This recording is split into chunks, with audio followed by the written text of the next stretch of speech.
Springfield's Talk 104.1. Good morning, everyone. We will keep you updated on any severe thunderstorm activity as it is expected to pop up this morning, if anywhere to the west of the listening area. And I don't know. We were just having a discussion whether or not at times EAS is going to override, which is beyond our control when that happens, the emergency alert system. But, if it does, so be it. And we'll, of course, just pace with it as best as possible. But those severe thunderstorms likely throughout the day, a high near 80 today. Look at that. First alert forecast coming up in a couple of moments. This Friday, we have first responders breakfast. If you are a first responder, law enforcement, 911 dispatchers. That's one that we haven't necessarily specifically noted, but particularly with conversations that some of us had yesterday with 911 dispatchers and with folks who are in charge of that they, for so many, they are the first ones. There's an emergency, you call 911. That is your first point of contact when there is an emergency. So if you are 911, if you are in any sort of dispatching capacity, anytime there is an emergency and you have some sort of play in it, first responder you are, as far as we're considered. And so you are welcome. We want you to come out and join us Friday at Scramblers for that free breakfast, just an excuse to get together, have some free breakfast, and allow us to do something a little nice for you. That, thanks, of course, to Scramblers and Pyramid Roofing Company and Barker's Frame and Collision. It is becoming increasingly apparent to the average person, and even some Democrats, the downside of DEI hires and the downside of electing people to positions simply because they say we'll get political opposition. We will imprison, we'll do whatever we can, whatever we have to do. We will go after political opposition for the purposes, of course, of helping implement Joe Biden to a second term, so that we can take away the people's ability to vote for the opposition. Alvin Bragg, of course, being the first general in this battle that the Democrats have ushered into the United States of America, something that once upon a time we were above, but no longer, of course. And just almost on an hourly basis, Democrats are finding themselves crestfallen at the results of what is going on in that courtroom, and yesterday was no exception with Stormy Daniels. I'm telling you, some of the audio on these networks like CNN, just almost, they're not even expressing anger or frustration. You can sense they're almost shocked at how poorly things are going and dismayed that this is falling apart. Every single witness that the prosecutor brings forth, most recently Stormy Daniels, has been absolutely nothing but a gift to the truth, a gift to the defense, of course, Donald Trump. Now, you have at the same time this whole separate analysis of, yeah, but it's New York, and you're going to have some of those jurors who were picked because they hate Trump. And the truth really doesn't matter. This is a To Kill a Mockingbird type trial where it's clear that the evidence indicates that there is no guilt whatsoever on the part of the defendant. But you also have a jury that's packed with individuals that hates the defendant, and all they want to do is see that person in jail. And the evaluation at this point is there going to be one honest person? Is with the two attorneys that are on that jury, will at least one of them go, listen, I know I hate this guy, but this is embarrassing for the profession. We cannot in any way, shape, or form condone this. As much as we hate the guy, this is just an embarrassment. Will there be just one individual? Because it just isn't in this country, at least where Democrats have jurisdiction on the bench and in the capacity of so-called law and order. The guilt and innocence isn't what matters any more than when Navalny was facing trial under Putin's Russia. That was Putin trying to put political opposition in prison, and the deck was severely stacked against him. It made no difference whether what he was accused of was legitimate or not. Everyone knew ultimately what the outcome would be, unless you just happen to have one lone holdout that was like, no, the truth does ultimately matter. And of course, for Navalny, it went in Putin's way. And for Democrats, they hope that it'll go Biden's way with this particular trial. But some of the analysis of the train wreck that was Stormy Daniels, and I got to tell you, with every day that goes by, I just increasingly cannot wait for Michael Cohen to get on that stand because he was already being the linchpin of this entire case. He was already expected to be, of all of the witnesses, the most potentially daunting, the most potentially damaging, like trying to dismantle a bomb before it goes off. Very precarious, and clipping just one wire incorrectly can cause the whole thing to blow up. Yet every other witness that was supposed to be the potentially dangerous witness for the prosecution has turned out to blow up in their face. So what Michael Cohen could look like and whether that'll still even happen is something that many of us wait for with great interest. Weather in a moment. Right now, the latest news update.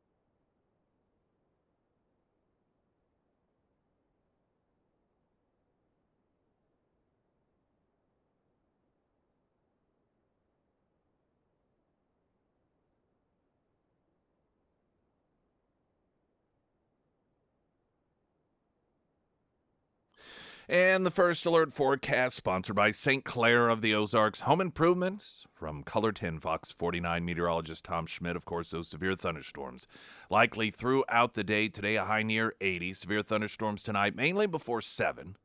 Then mostly clear, low of 52. Sunshine tomorrow, 74. And sunny on Friday with a high near 71.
Streaming live, KSGF.com on YouTube live. You can watch us there.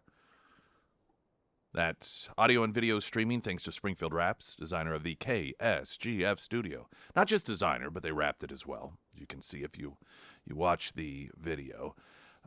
Yesterday, Stormy Daniels was yet another brilliant witness brought forth by the prosecutor. This is Alvin Bragg, who campaigned on, hey, elect me, I'll figure out some way to get Trump. And this is becoming increasingly, it seems increasingly difficult to do.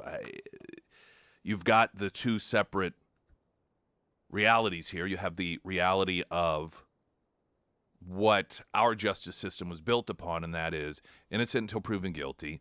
A prosecutor has to have at least some evidence that they argue proves that a crime was committed, and then they present it, and a jury says, oh, yeah, I mean, beyond any sort of reasonable doubt, clearly all of the evidence proves that this person did that. That's not what's going on here. And pretty much everyone admits it. Yesterday, is laughable, but a sad reflection of where Democrats have taken law and order in this country was the analysis, and I think it was, again, CNN or MSNBC, where their analyst suggested that the prosecutor may have a difficult time securing a guilty plea given that there's no evidence that Trump did anything wrong.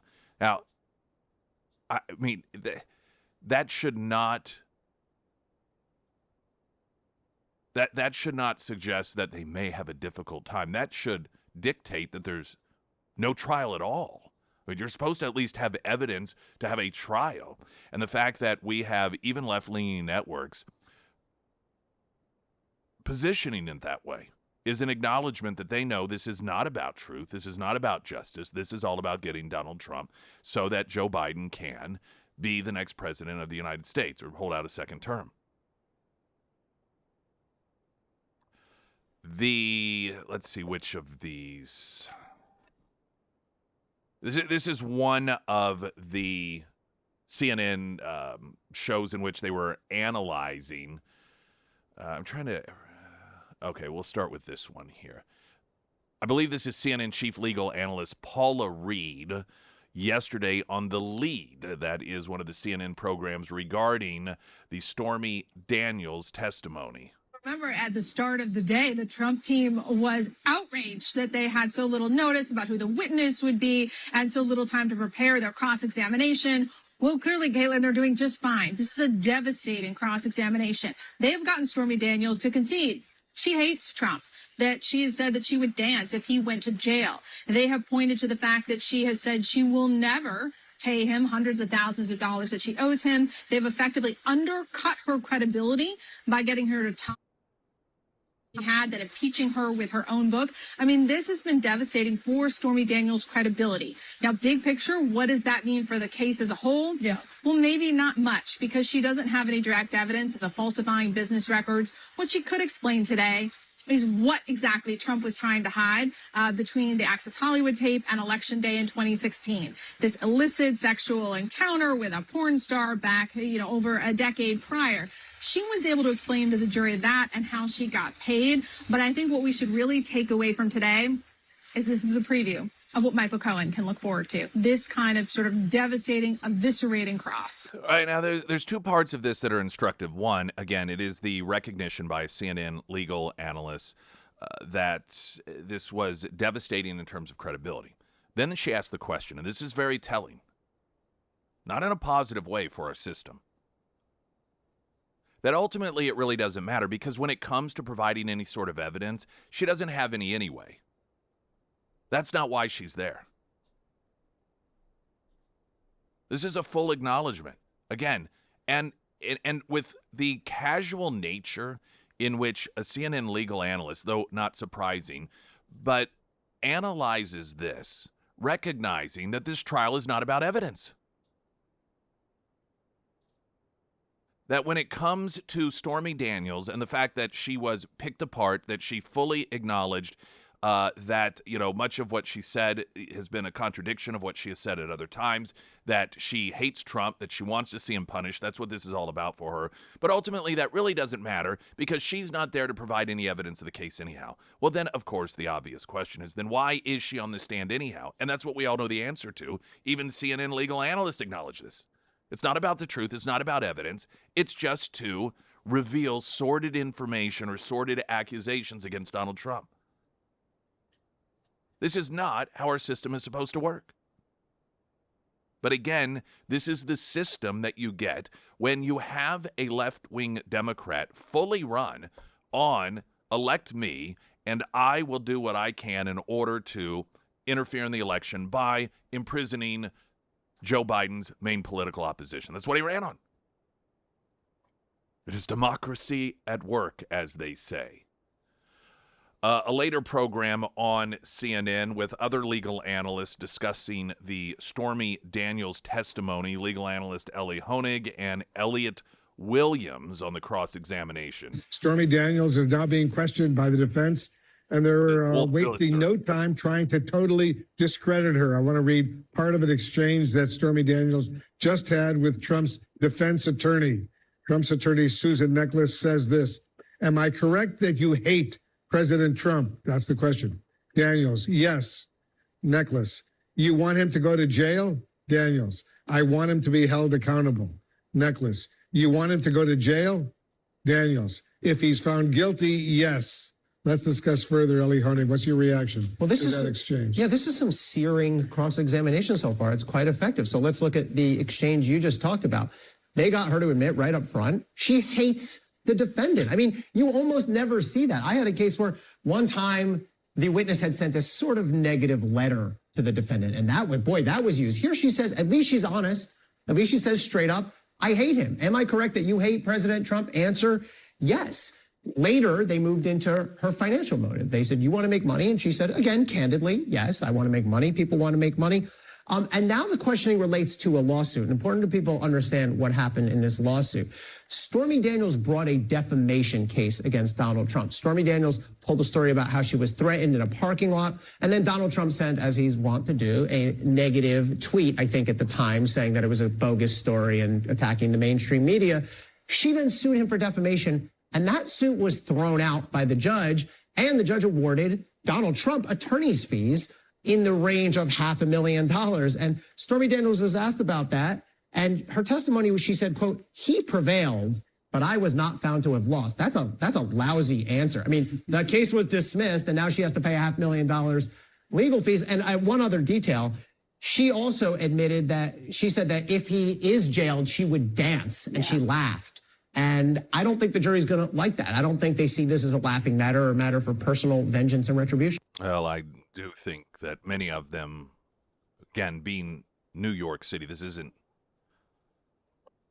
a case that is in existence because of law and order, but it is hatred of Trump. And so some of those jurors, they probably do love this. It's just a matter is there going to be one honest juror? If you took the whole lot of Trump-hating individuals that are watching, like, yeah, he needs to be locked up, and you ask them, what is it that he is alleged to have done illegally? I bet you not a single one could even tell you. You listen to the way that Stormy Daniels, the seething anger, the fact that she acknowledges, yeah, I want to see that guy held accountable. I'd dance if he goes to jail for that. And then if you actually stop and you think, what is it that he did to her? It sounds as if he did, the way that she acts, this almost hysterical manner, she behaves as if he did something to her, like sexually assaulted her. Her allegations are that she had a consensual relationship with him 20 years ago, or however, somewhere around 20 years ago, and that she demanded money to not talk about it, or at least agreed to be paid money not to talk about it, took the money, and then talked about it. What is it that Donald Trump did that makes her so angry? We've gotten so lost in, understandably so, the political component to this, just the psychological mindset of this individual. It doesn't even make sense that she's mad at the guy. You can see why he's mad at her if what she said, even if the relationship didn't happen, she was apparently paid to not talk about or to not make the allegation, whether it was true or not. And she's the one that took the money and then just completely violated the agreement. Trump's the one who should be mad. Well, I'm sure that he is. What wrong? That would be another great question to ask. People who sympathize with Stormy Daniels, how did Trump wrong her? To the point that she emotionally wants to see him go to jail, to the point that she would dance if that happened. There's something wrong with this woman. Springfield's Talk 104.1. I'm Nick Reed.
The Trump defense team called for a mistrial, and the judge rejected it because of the nature of the Stormy Daniels testimony. And the reason the judge gave, he fully admitted, essentially, that, yeah, there should be a mistrial because Stormy Daniels was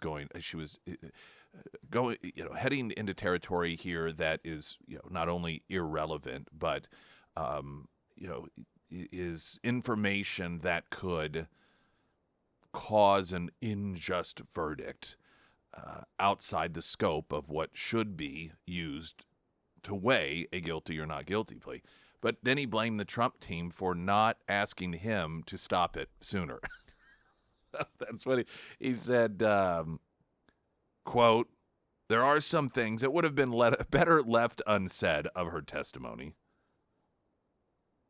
He said that he was surprised that there weren't more objections from Trump's team, saying that the defense has to take some responsibility for that. And because they didn't object more at what he felt was the proper time, he decided to not have a mistrial. So that's the rationale behind that. It's completely fair. Law and order, all the way.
KSGF.com, your chance to win tickets to see Barry Manilow. Win a pair of tickets. Great Southern Bank Arena, Saturday, August 24th. Or you can also text to win 447-KSGF. Either way gets you registered. First Alert Forecast. Sponsored by Wolfpack Cleaners, your residential and commercial cleaning professionals. From Color 10 Fox 49, meteorologist Tom Schmidt. Severe thunderstorms likely throughout the day, high near 80. Storms mainly before 7 p.m. Tonight. Then mostly clear overnight, 52 for a low. Sunny, 74 tomorrow. On Friday, sunny with a high near 71. And Sarah Myers, you're keeping up top of it. They're saying potential hail in the area, like 35 to 44% of baseball-sized hail in the Springfield area. Is that correct? Yes. Hold on one second. Let me pull that back up because there was a certain time that was going to happen. I believe it was with the second round because we are going to have two rounds. In between. Yes. Now that first round is really going to hit the western portion of our listening area and kind of out of that scope. So it's going to hit that area of like McDonald, Laclede County, or not Laclede, Jasper, Newton, that area. So over in like the Joplin, the Carthage area, maybe even the Monette area as well. But then that second round, which is going to happen later, and I think that it's going to start around 3 p.m. That will hit the Springfield area. And I believe that one is going to be a little bit more severe. So if you are going to be out traveling 3 p.m., 6 p.m., just kind of make sure to stay weather aware in that time because there are chances of some pretty significant hail. There's going to be a lot of high mileage wind. I think 60 to 80 miles per hour is what the National Weather Service said. And then there is, of course, a slight chance for tornadoes with that second round of storms as well. Now, I'm going to tell you about the Pyramid Roofing Company. Oh, what a great transition. How about that? Storms, they have definitely been hammering the listening area for the last several weeks. And like you just heard me say, today is no different. If you're out there and you have roof damage, I want to recommend the Pyramid Roofing Company. That's who I used whenever I moved into the Fixer Upper farmhouse, and they did great work. I know a lot of you out there have used them as well, and a lot of you have told me about the great experience that you've had with Josh and his team as well. And one thing that really stands out to me is that they don't take advantage of the storms whenever they roll through. They don't use scare tactics. They don't use high pressure sales. Their goal is to not sell you a roof, but rather to provide you with the best roofing solution for your largest investment that you'll probably make. And sometimes that doesn't necessarily mean a whole new roof, but maybe just a simple roof repair. Whatever the situation, you can trust that they're going to be honest with you and they'll get your roof all fixed up in no time. Now, if it is time for that free roof inspection, reach out to Josh today. You can find all of that contact information under the Sarah's Endorsements tab at ksgf.com. Part of the testimony that isn't getting as much attention as what we've been talking about this morning with Stormy Daniels, as it has been pretty much universally, even amongst the Biden-supporting media, recognized as a complete disaster once again for the prosecutor, was testimony in which she talks about first meeting him and what she claims was sort of this transition into her consensual relationship with him. And she evidently, there was some event and she was approached and, Donald Trump, he'd like to meet with you in his hotel suite. Now, she's a porn star at the time. Donald Trump is known as a bit of a, playboy. And, this was his reputation. She says that she was up in his hotel suite for a couple of hours, and they were talking about things for a couple hours. And then at that point, she excuses herself to freshen up in the restroom, and she says that when she came out, that he was over on the bed. He was up on the bed, I guess, sort of sitting in bed. She says, quote, "At first I was startled. I wasn't expecting someone to be there, minus a lot of clothing." She said he was wearing his T-shirt and boxer shorts. She said it suddenly felt like the room was spinning, like blood draining from her hands and feet. Quote, "I thought, oh my God, what did I misread here?" Now, to me, this could be, this is an eye roller if I'm in the jury. And you fully acknowledge you don't know exactly what goes on in a person's mind. But we're supposed to believe that a porn star who is invited into by her, this is her story, whether it's true or not, this is a story that she tells. Porn star. Invited by a bodyguard or assistant, I think it was a security individual, to the room of at the time, multimillionaire, I don't know if he's a billionaire at the time, but multimillionaire playboy that has a reputation for liking women. Invited to his hotel room. And you have absolutely no idea what that might be about. I think any woman, even if you're not a porn star,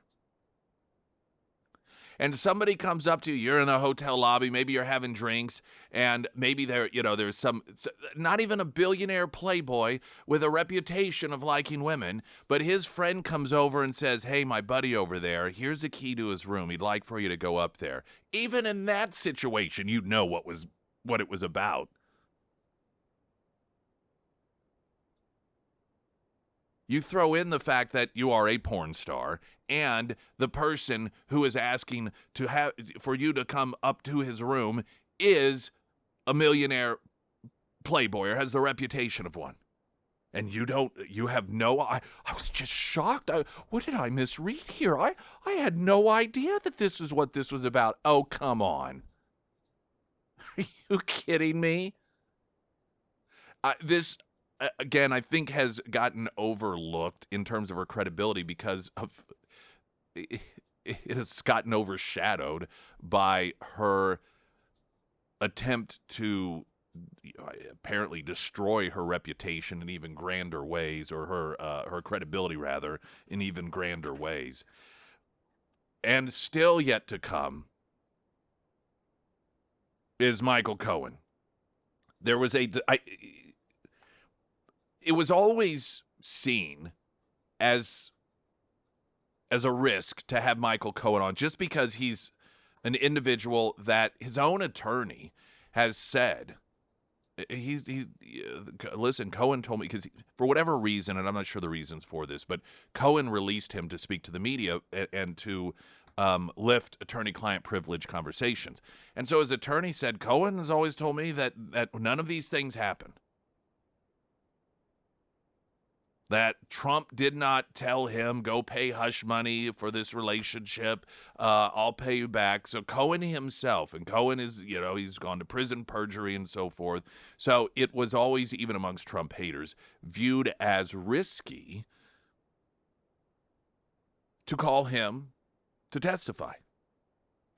I think, though, it appears, anyhow, that the media is even more concerned about it now because they've seen the poor judgment that is on display by Bragg.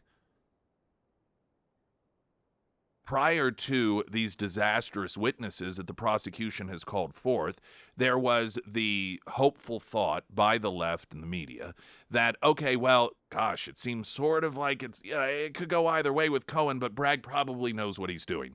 I don't think the Bragg probably knows what he's doing has been demonstrated in any way, shape, or form. So now you have people in the media that are openly asking this, why Cohen? Why this doesn't make any sense? This on Chris Cuomo's show. I think there's a lot of shady things that happen everywhere. But gentlemen, I'll tell you this.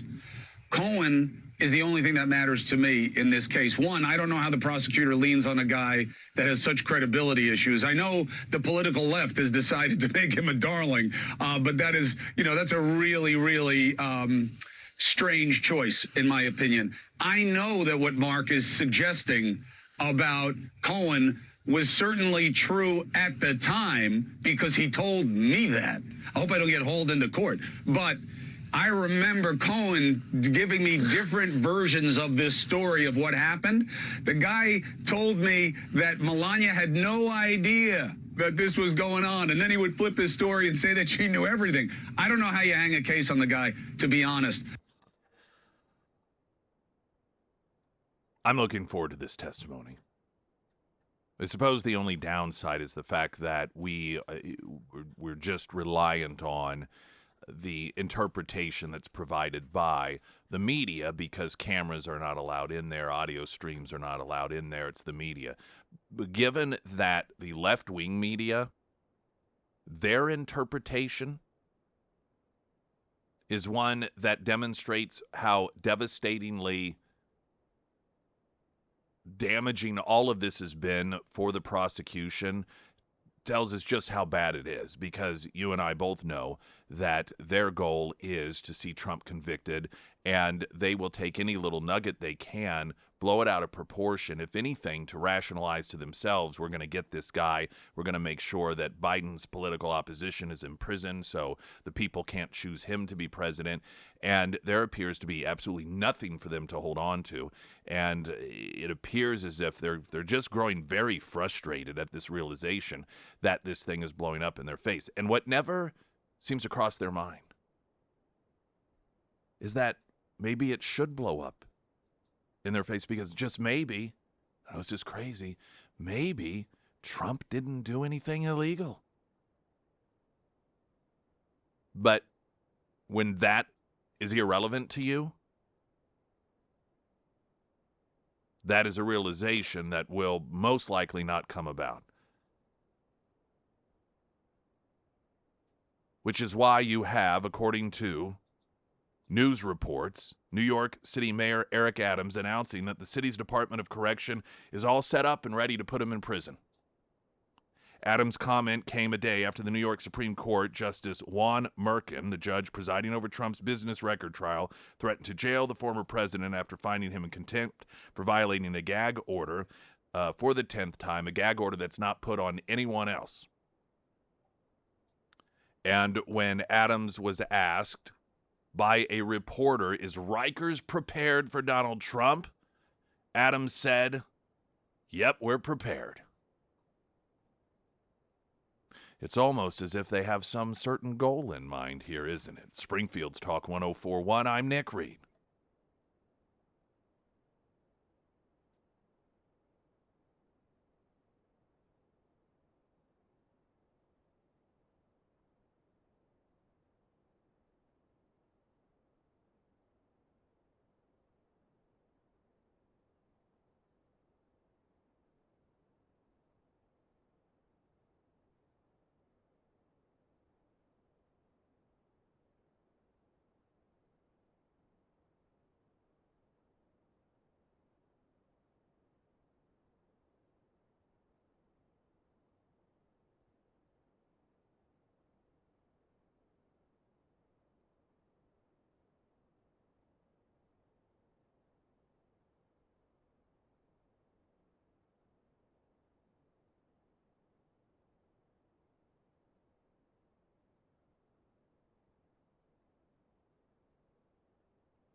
We got a local for less deal. It's something we mentioned a couple of weeks ago, and there was a technical issue that caused a bit of delay in it. The upside for you is that there are still available half-price gift certificates for Scramblers. Those of you who join us for breakfast on Fridays, or maybe just any day of the week, have either breakfast or lunch at Scramblers.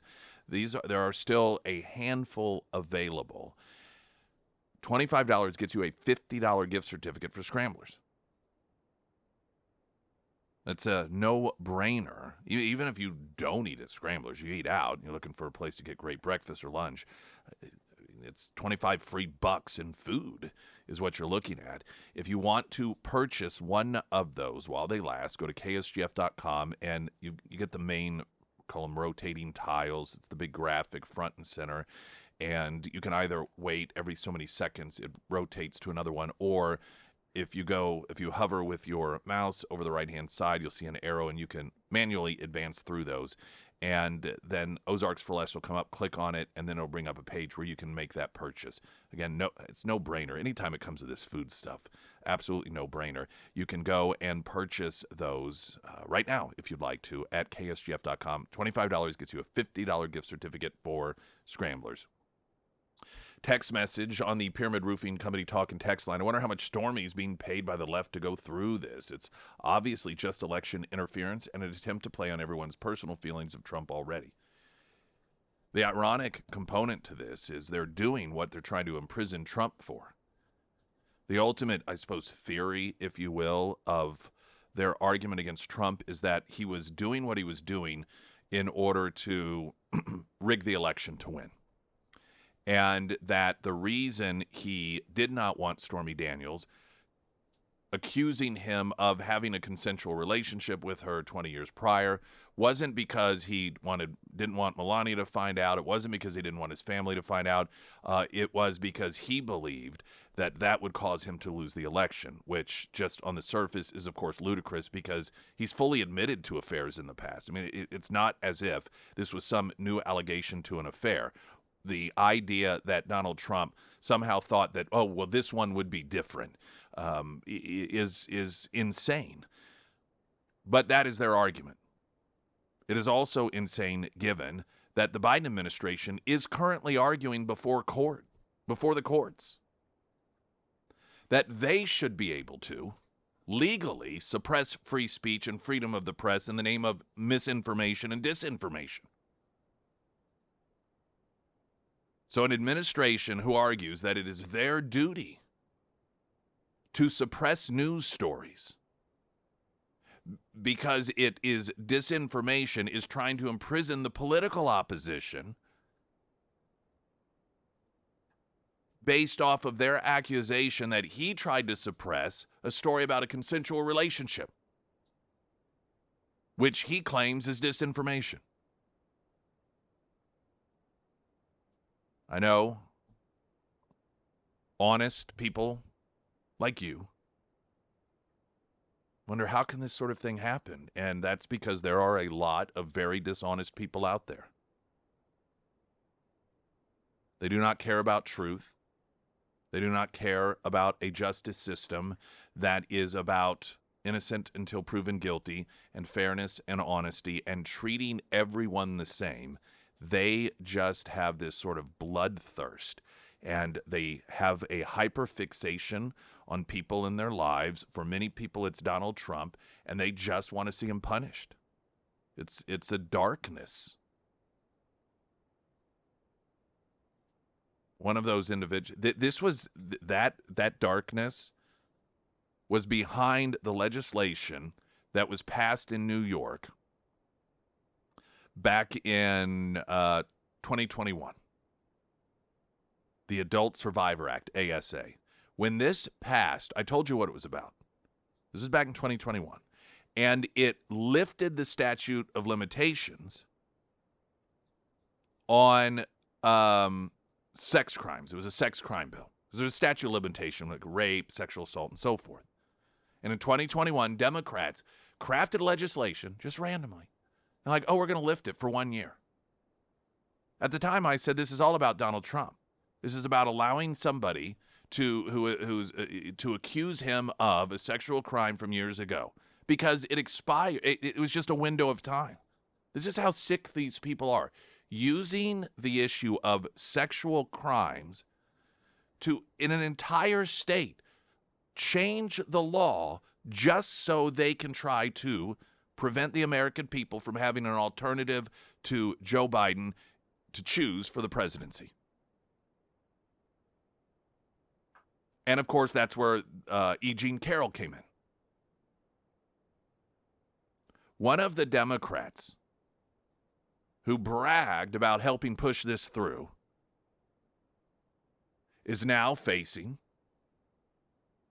accusations that he sexually assaulted someone. All of a sudden, oopsie daisies. It's being used against him. Guess what he's now arguing? The law is unconstitutional.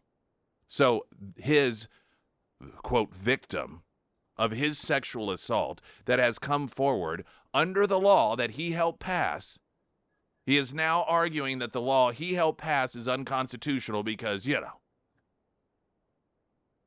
he's a Democrat. See, they forgot to put that caveat in there. If you get accused of rape or sexual assault, if you're a Democrat, it doesn't count. Springfield's Talk 104.1, I'm Nick Reed.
We do have a, severe thunderstorm watch for listening area north of 44. Of course, we'll keep you updated on that. So there's New York State Senator Kevin Parker, Brooklyn Democrat, who helped push through legislation that lifted the statute of limitations on sex crimes so that E. Jean Carroll could go after Donald Trump, has someone that has claimed he raped her is using this same law.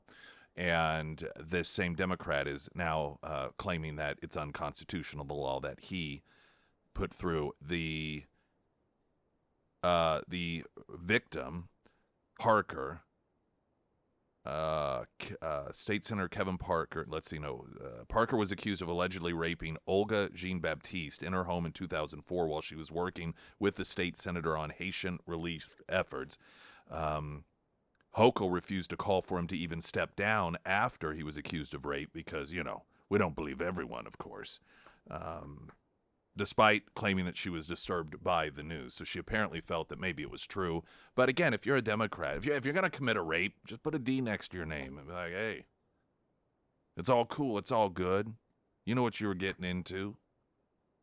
Springfield's Talk 104.1. I'm Nick Reed.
A1 Custom Car Care, all of your car care needs, one of which is air conditioning. It's easy to ignore. It's easy to deal with if it's cutting in and out, not the fan, but the temperature. I know I've been there before where you're at that four-way stop or the stoplight and the coolness begins to go away, and all of a sudden it's just blowing regular air, or it's just a little bit cool. It's not as cold as it can be, but then when you're off and running again, it does become cool. That's not good for your air conditioner. It's working it harder than it should. Air conditioner in a can destroy your unit. It can take what otherwise would be a fixable problem, because once that stuff goes in, it cannot come out. And it can prevent the fix, the actual true fix, from occurring to where you have to replace your whole unit. Every situation's different, but I recommend that you first and foremost A1 Custom Car Care. And here's the great thing: in the month of May, in fact, I'm going to take advantage of this. I got to have some work done on my truck, and I'm going to have them check out my air conditioning, make sure that it's fully functioning at 100%, half off that evaluation. A1 Custom Car Care for all of your car care needs. There's this article in the news leader, and it is, among other things, about rising anti-Semitism. You would be forgiven if you mistakenly believe that it is focusing on what's going on in this country with left-wing activists on the college campuses calling for genocide, calling for the destruction of Israel, calling for the elimination of Jews, because that's what's going on in this country right now. Jewish students being forbidden by left-wing activists in the name of Palestine to even go to class. One woman, a Jewish woman, hospitalized. She was beaten so badly. No, the news leader has managed to write, and it took 2 reporters to do this, an entire article about the rise of anti-Semitism, but it's white supremacists. See, this is, I am not kidding you. There is in this entire article, there's a throwaway reference. I don't even know if I read through it, if it even mentions college campuses, but how, some people are taking advantage of what happened on October 7th. But even those individuals, according to the article, it's white supremacists. That's the real problem here. Not what you're seeing on college campuses, not all of this. This is, I don't even know what word to describe the news leader's approach on this. I don't know if it's complete incompetence, if it is just straight up absurd propaganda, or if it's an attempt to distract from the real concerns and reality of terrorism right here in America, that it is somehow an attempt to protect those that really do pose a danger to Jewish people. It could be a combination of all these things. I'm going to read through some of it. It's hilarious, given what's going on in the world. I mean, this is tantamount to if the Titanic had an onboard newsletter. I think a lot of cruise ships do that. Yeah, they'll slide sort of the newsletter underneath the door of your cabin on a cruise, and it will tell you these are the activities of the day. It would be as if while the Titanic is sinking, the Titanic newsletter journalist wrote a paper about all of the complaints concerning waiters spilling water as they're pouring it at the table. And that's what we really need to worry about on the ship in terms of water. That's how insanely out of touch this approach is. And aside from motivation, because I think you could spend quite some time trying to dissect what could be behind something that's so out of sync with what is actually going on in the world. And it's so weird, because isn't that what the news is supposed to do? Inform you about what's going on in the world? Yet it's as if the people who are supposed to do this locally, at least for the news leader, they have no clue what's going on. No clue. Have you turned on a television? Have you watched any of the videos that have been posted by self-proclaimed supporters of and members of Hamas on college campuses? You have on college campuses in this country people self-proclaiming to be Hamas, wanting to murder Jews. And the news leaders like, we need to write a story about the danger to Jews in this country. Well, it's white supremacists. Okay. They throw LGBTQ in there as well. Once again, white supremacists are the major danger for the LGBT community, despite the fact that Hamas, as just common practice and sometimes a hobby, throws even suspected homosexuals off the top of buildings so everyone sees what happens to them. Weather coming up here in a moment. Much of the listening area under a severe thunderstorm watch, largely north of 44. Expected to see those storms, a couple of different waves, make it through the listening area. Of course, we may even at times have EAS, the Emergency Alert System, jump in and override. We'll try as best as possible to, ride around that. We have no control over that airing in the immediacy of it occurring, and it's just something for you to be aware of if it does, in fact, pop up. Right now, the latest news update.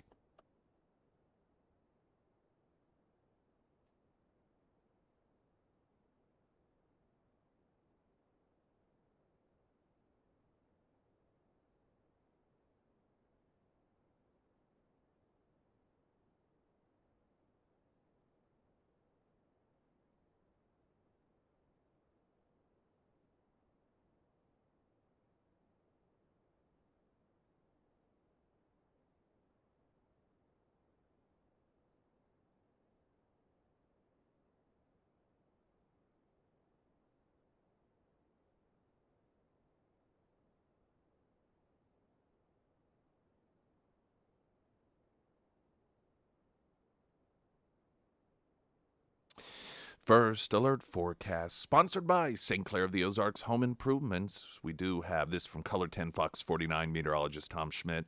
Severe thunderstorms again today, a couple different waves expected to come through. All of this until around 7 o'clock tonight.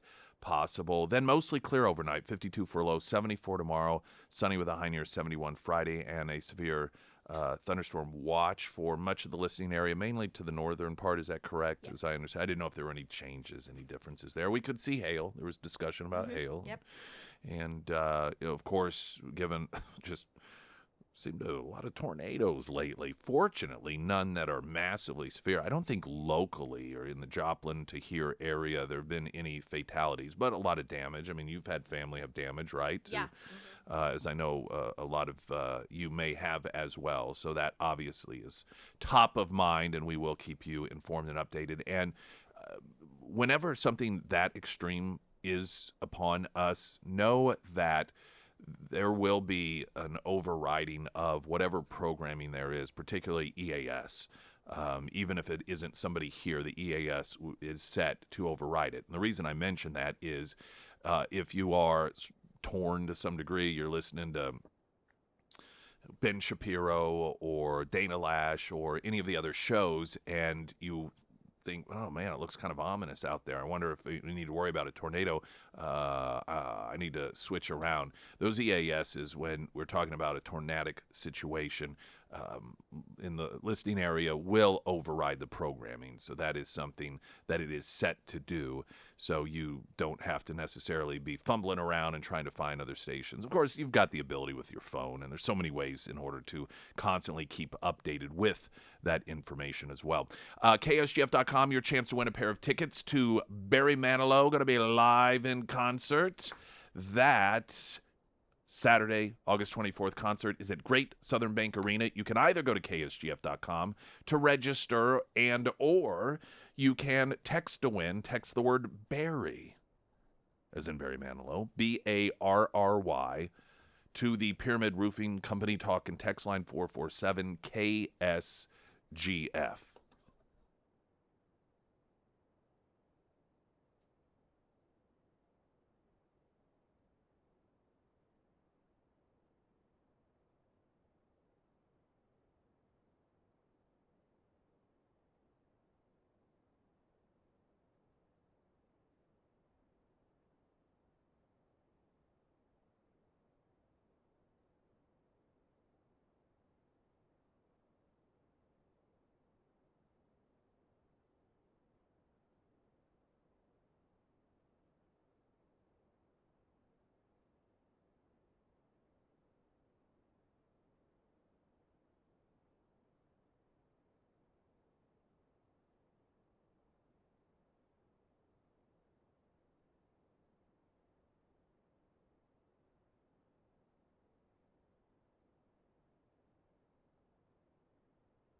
Having Emily Johnson with House Theory Realty represent us was a wonderful experience. This is a relatively recent review. She's incredibly professional, thorough. Her communication with us, superb. I'm sure she works with many clients at once, but she had a special way of making my husband and I feel like we were her top only clients. Her advice and support helping us really narrow down our search area and home needs was invaluable. She was polite, available, friendly, very knowledgeable. She always seemed to ask the great questions I didn't think to ask. This is the real estate agent you want on your side. I look forward to working with Emily again in the future, should our home needs change. That's what you get with Emily Johnson, House Theory Realty. I have utilized her in her professional capacity in a very limited scope. Sarah, in an extensive scope. She's awesome. Yeah, 2 years it took. You were giving up when she wasn't giving up on you. Yeah, she did a great job. She really did. And when you see those reviews, these are not reviews in which these people are paid or they're given some sort of incentive. What happens, particularly for people who have been through the process with someone else that was maybe standard, they're just so thrilled at the experience. And it's such a huge relief. You feel this gratitude and appreciation, and people just feel compelled to go into detail and to really just almost throw up the compliments about what a great job she did. And that's because of who she is and what she does. So any home buying or selling needs, Emily Johnson, House Theory Realty. The news leader has, it on one hand, it's a laughable news story, but on the other hand, it's sad given the current condition and the real dangers in this country that the Jewish population faces. And that is a headline here. It took 2 reporters to come up with this story. Reports show rising anti-Semitism, white supremacist propaganda, anti-LGBTQ sentiment in Missouri. Now, the whole thing, if you were to read this and you woke up, coma, been in a coma the last year, and someone had left in there the latest news leader article and you read this story, you would think, oh man. And then you heard that there were problems on college campuses with Jewish students and anti-Semitism. You would think that white supremacists had overtaken the college campuses. You would have no clue whatsoever that you are talking about left-wing activists that are, in many instances, self-proclaimed members of Hamas and more often supporters of Hamas. You'd have no clue whatsoever. In other words, you would be completely misled about what's going on. Really, I do know why. I was going to say, I don't understand why it is that people go into journalism, but it becomes clear why. They're activists. There increasingly appears to be absolutely no desire to just report what's actually going on. In my mind, and I have ever gone, no, I'm not a journalist, never went to journalism school. In my mind, if I were a journalist, I would always, as this unspoken goal in my mind, desire for, I write an article, the person who reads the article knows exactly what's going on regarding what I've written about. They know that they just really truly know what's going on. They know the landscape, they know the context. Hopefully they don't have any questions, that I have managed to proactively think out those sorts of questions as an intellectually curious individual, which you would need to be to successfully be a journalist, and that the person would walk away as if they were there when these things happen. But increasingly we find out that the opposite is true. They get further away from the truth and understanding what's going on. This whole article is about how the real danger, and they throw again, and we'll get to the LGBT component to this, that Jewish people in this country face are white supremacists. Is that what we're seeing going on? Is it white supremacists that are blocking Jewish students from going to class? Is it white supremacists that are physically assaulting Jews? Even prior to October 7th, there would be random attacks on Jews, particularly in New York City. Were those white supremacists? The news later writes, Missouri ranks 6th in the nation with 283 incidents of white supremacist activity last year. Now, this is talking about last year. Of course, October 7th did occur last year, and we began to see the praise and support of Hamas last year, but it is clear that the majority of that is happening this year. But the point of this, of course, is context. They interview the regional director of Anti-Defamation League, saying Missouri's white supremacist activity was fueled by national and local groups. With national and homegrown hate groups actively peddling hate in our region, this is a real and growing problem we need to solve together. Again, context. Talking about today, real and growing problem for the Jewish population that needs to be tackled, white supremacists. That's the real problem? That's really, truly, genuinely what you believe the real problem is for Jewish students right now in this country and Jewish citizens in this country? The ADL Center on Extremism data includes the distribution of racist, anti-Semitic, and anti-LGBTQ flyers, stickers, banners, graffiti posters, and laser projections by members of various white supremacist groups. They note that there are more than 50 different white supremacist groups and networks that distribute propaganda, but the three groups, Patriot Front, National Justice Party, and Goyim Defense League, were responsible for 92% of the activity. Talks about numbers. They interview a number of different individuals, and one of them, again, Jordan Kadash. He is the regional director of ADL Heartland, which is based in St. Louis. And all of this, again, is under the, what I think most people would recognize as a disinformation campaign. It's white supremacy. Of course, you're thinking to yourself, what's really going on here? On October 7th, Kadish acknowledged, well, we do see organized groups taking advantage of the Middle East situation. In particular, October 7th of last year was the deadliest day for Jews since the Holocaust anywhere in the world. And we've seen white supremacist groups not just welcome the massacre, but really try to take advantage of the conflict and spreading their own ideology. Is that what we've been seeing? Is that what's going on all these college campuses? Those are white supremacist groups? This is beyond negligence.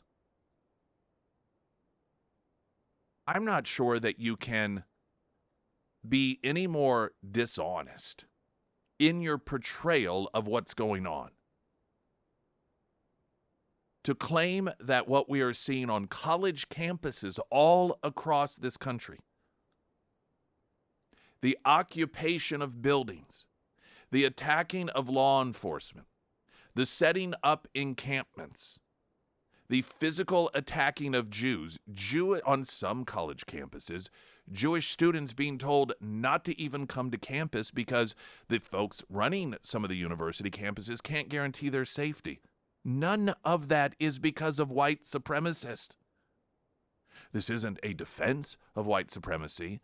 It's just an acknowledgement that they're not the ones on the college campuses causing all of the danger to the Jews. They're not the ones calling for the extermination of the Jews. They're not the ones calling for the Jews to be run from the river to the sea. They're not the ones who are calling to finish what Hitler started.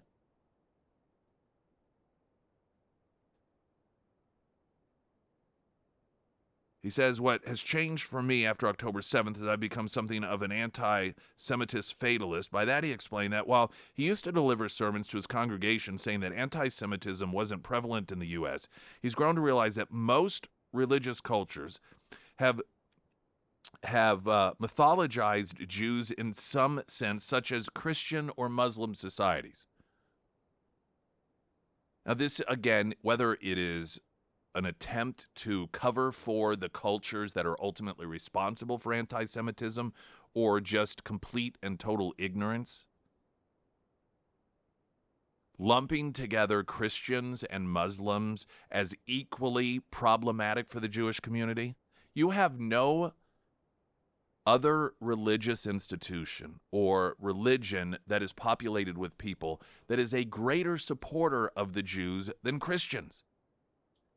Outside of the Jewish religion itself, there is no other religion that is populated with people that is a greater supporter of Jews than Christians.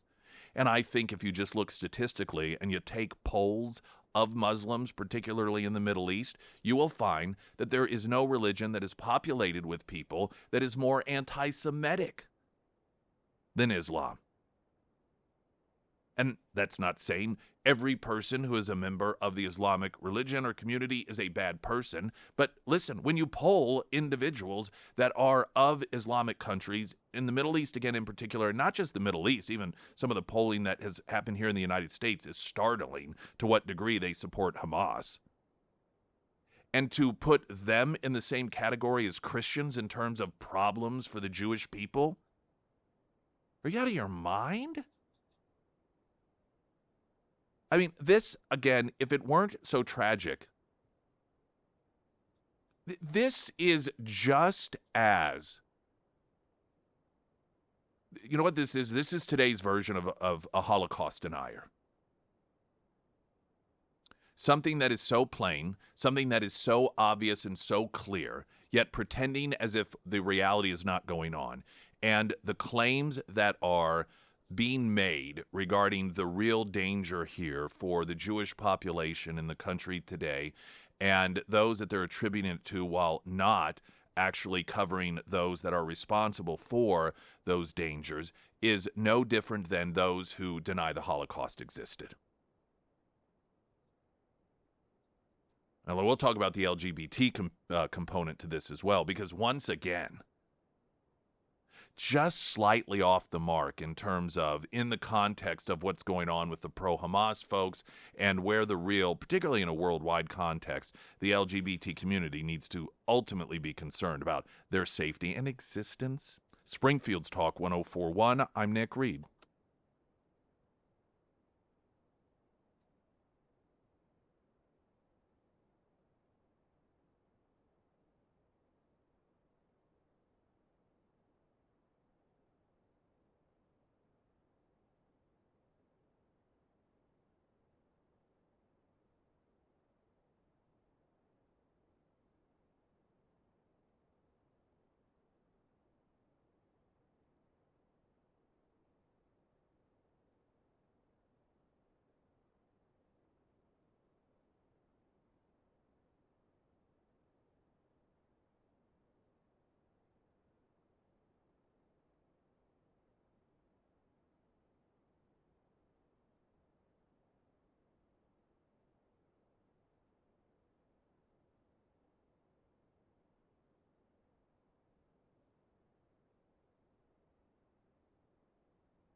'20th annual Bleed Red Blood Drive, Springfield Cardinals Community Blood Center, the Ozarks. Donate in May or June at a CBCO donor center or mobile blood drive, and you're going to get 2 tickets to a Springfield Cardinal game and a custom baseball shirt. Details at cbco.org. Coming up, a look at the weather as storms are expected to make their way through the area today. All that ahead. I'm Nick Reed.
The First Alert Forecast, sponsored by Wolfpack Cleaners, your residential and commercial cleaning professionals. From Color 10 Fox 49, meteorologist Tom Schmidt.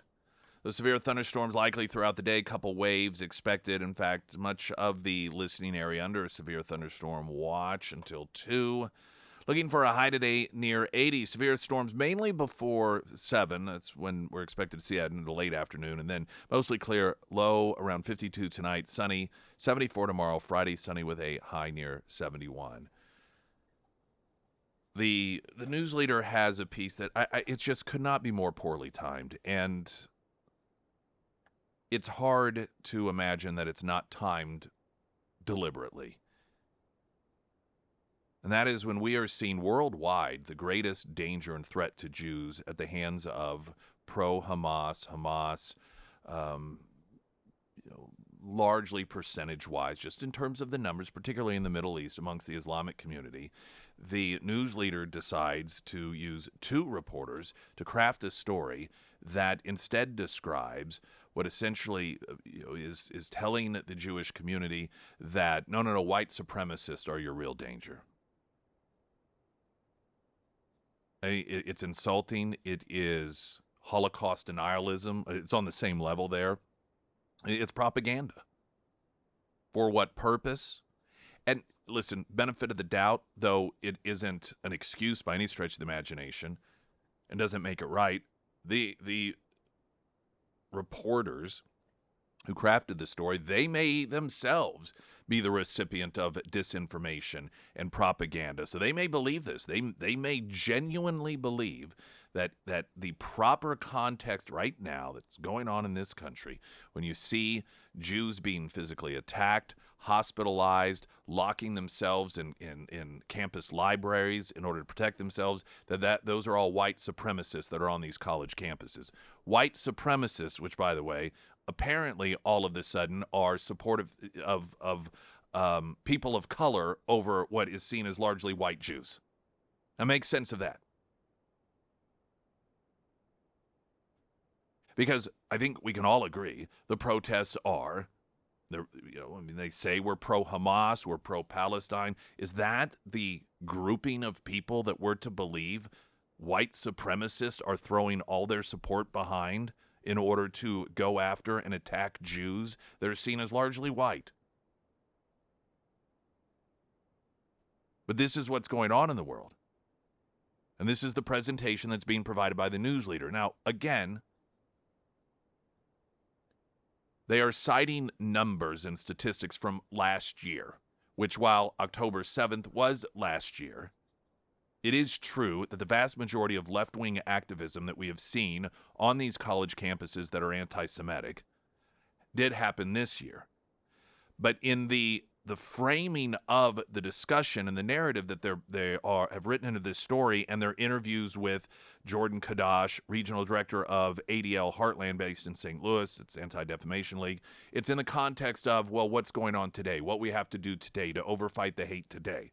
Well, what's going on today is not white supremacism. But that's the backdrop that they provide for this. Sadly / hilariously, they also paint, in the context of everything that's going on in the world right now, white supremacy as the biggest danger to the LGBTQ community.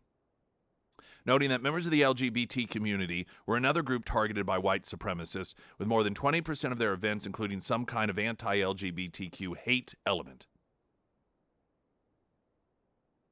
There were 164 incidents of anti-LGBT propaganda being spread in 2023, an increase, so forth.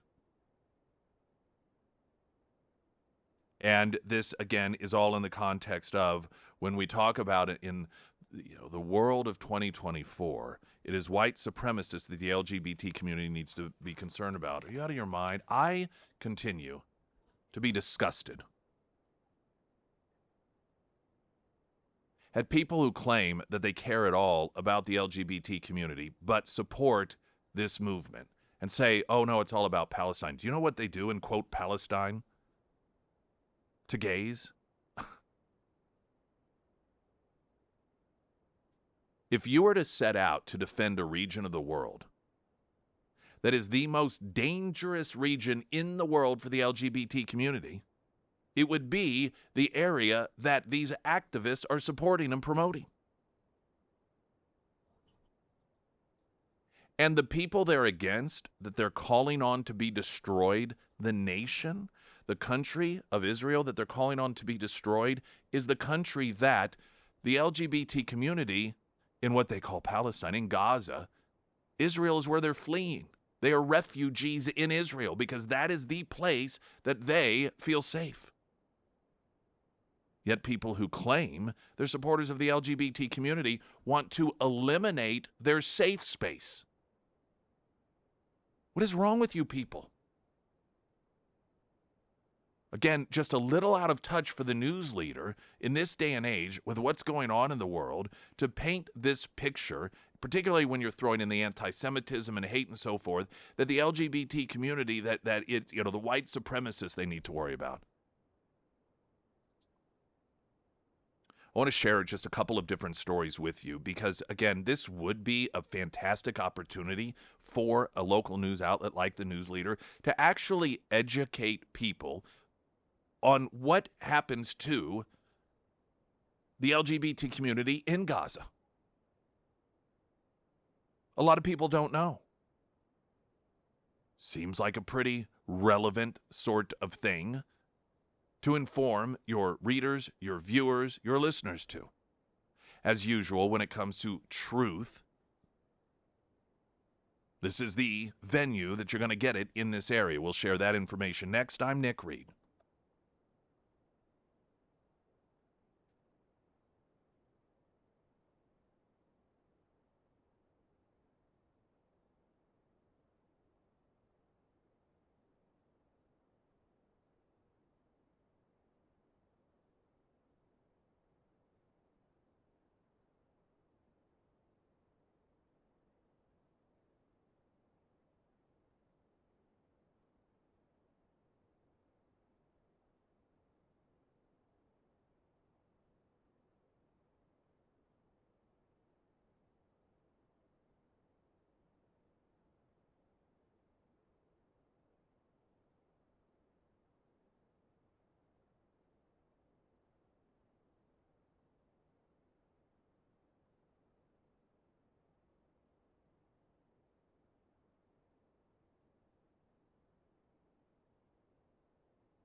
If you have not visited wilderrv.com, I would recommend that you do so.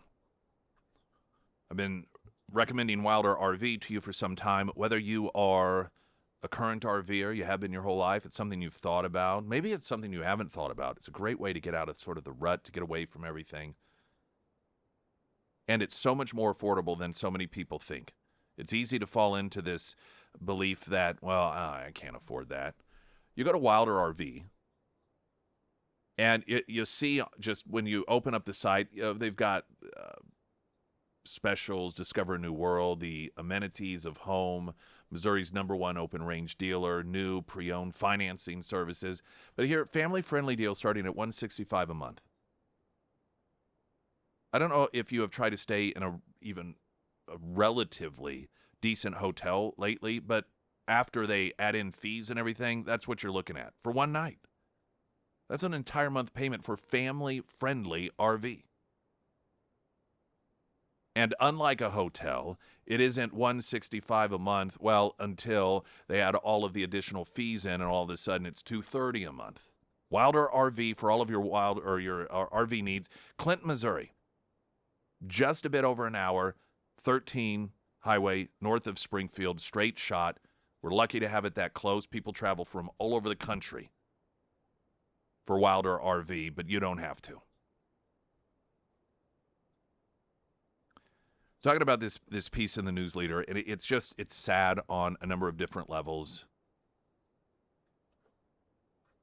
Never in most of our lifetimes has there been such a visual and unapologetic anti-Semitic presence in the world and in our country until the last several months. Left-wing activists on these university campuses, politically speaking, you have, without any question, the right, conservatives, Republicans, 100% solid support for Jewish students and Jewish people and the country of Israel, while you have the Democrats fracturing itself over how it is not to offend the Hamas element of the Democrat Party. And again, I say that because they are self-proclaimed Hamas. These individuals on the campuses say, we are Hamas.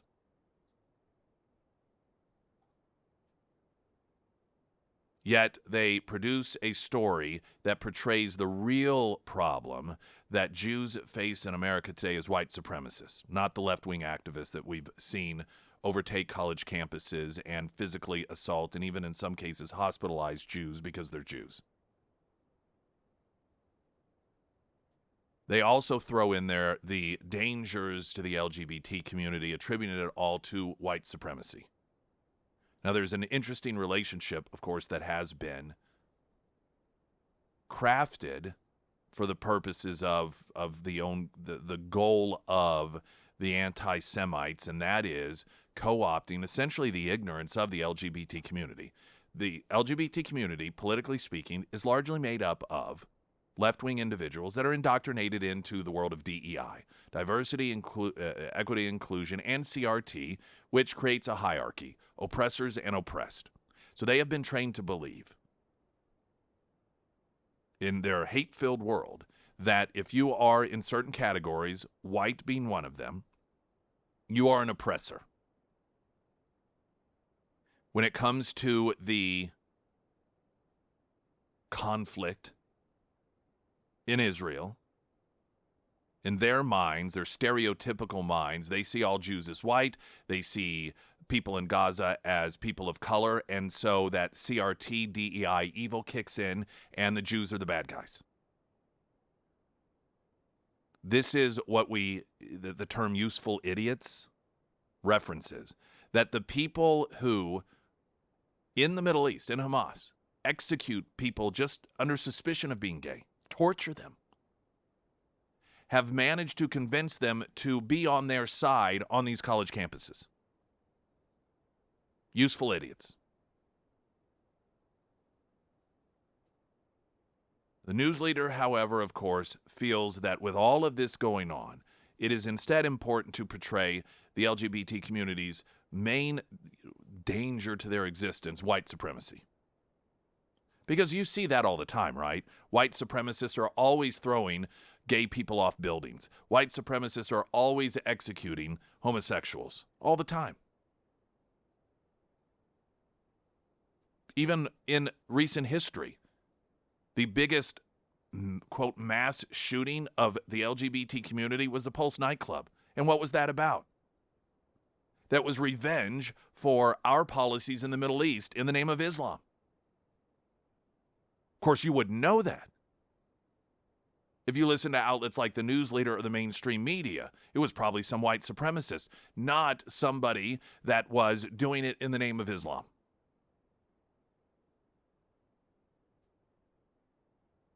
There's a story, I-12 News TV,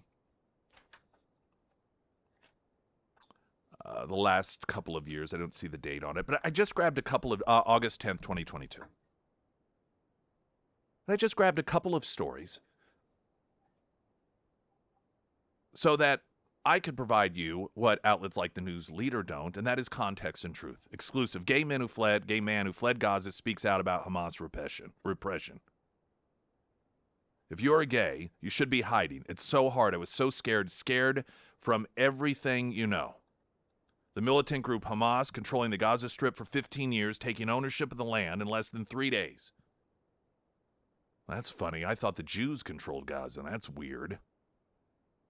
As a result of Hamas controlling the Gaza Strip, being part of the LGBT community in Gaza is a crime.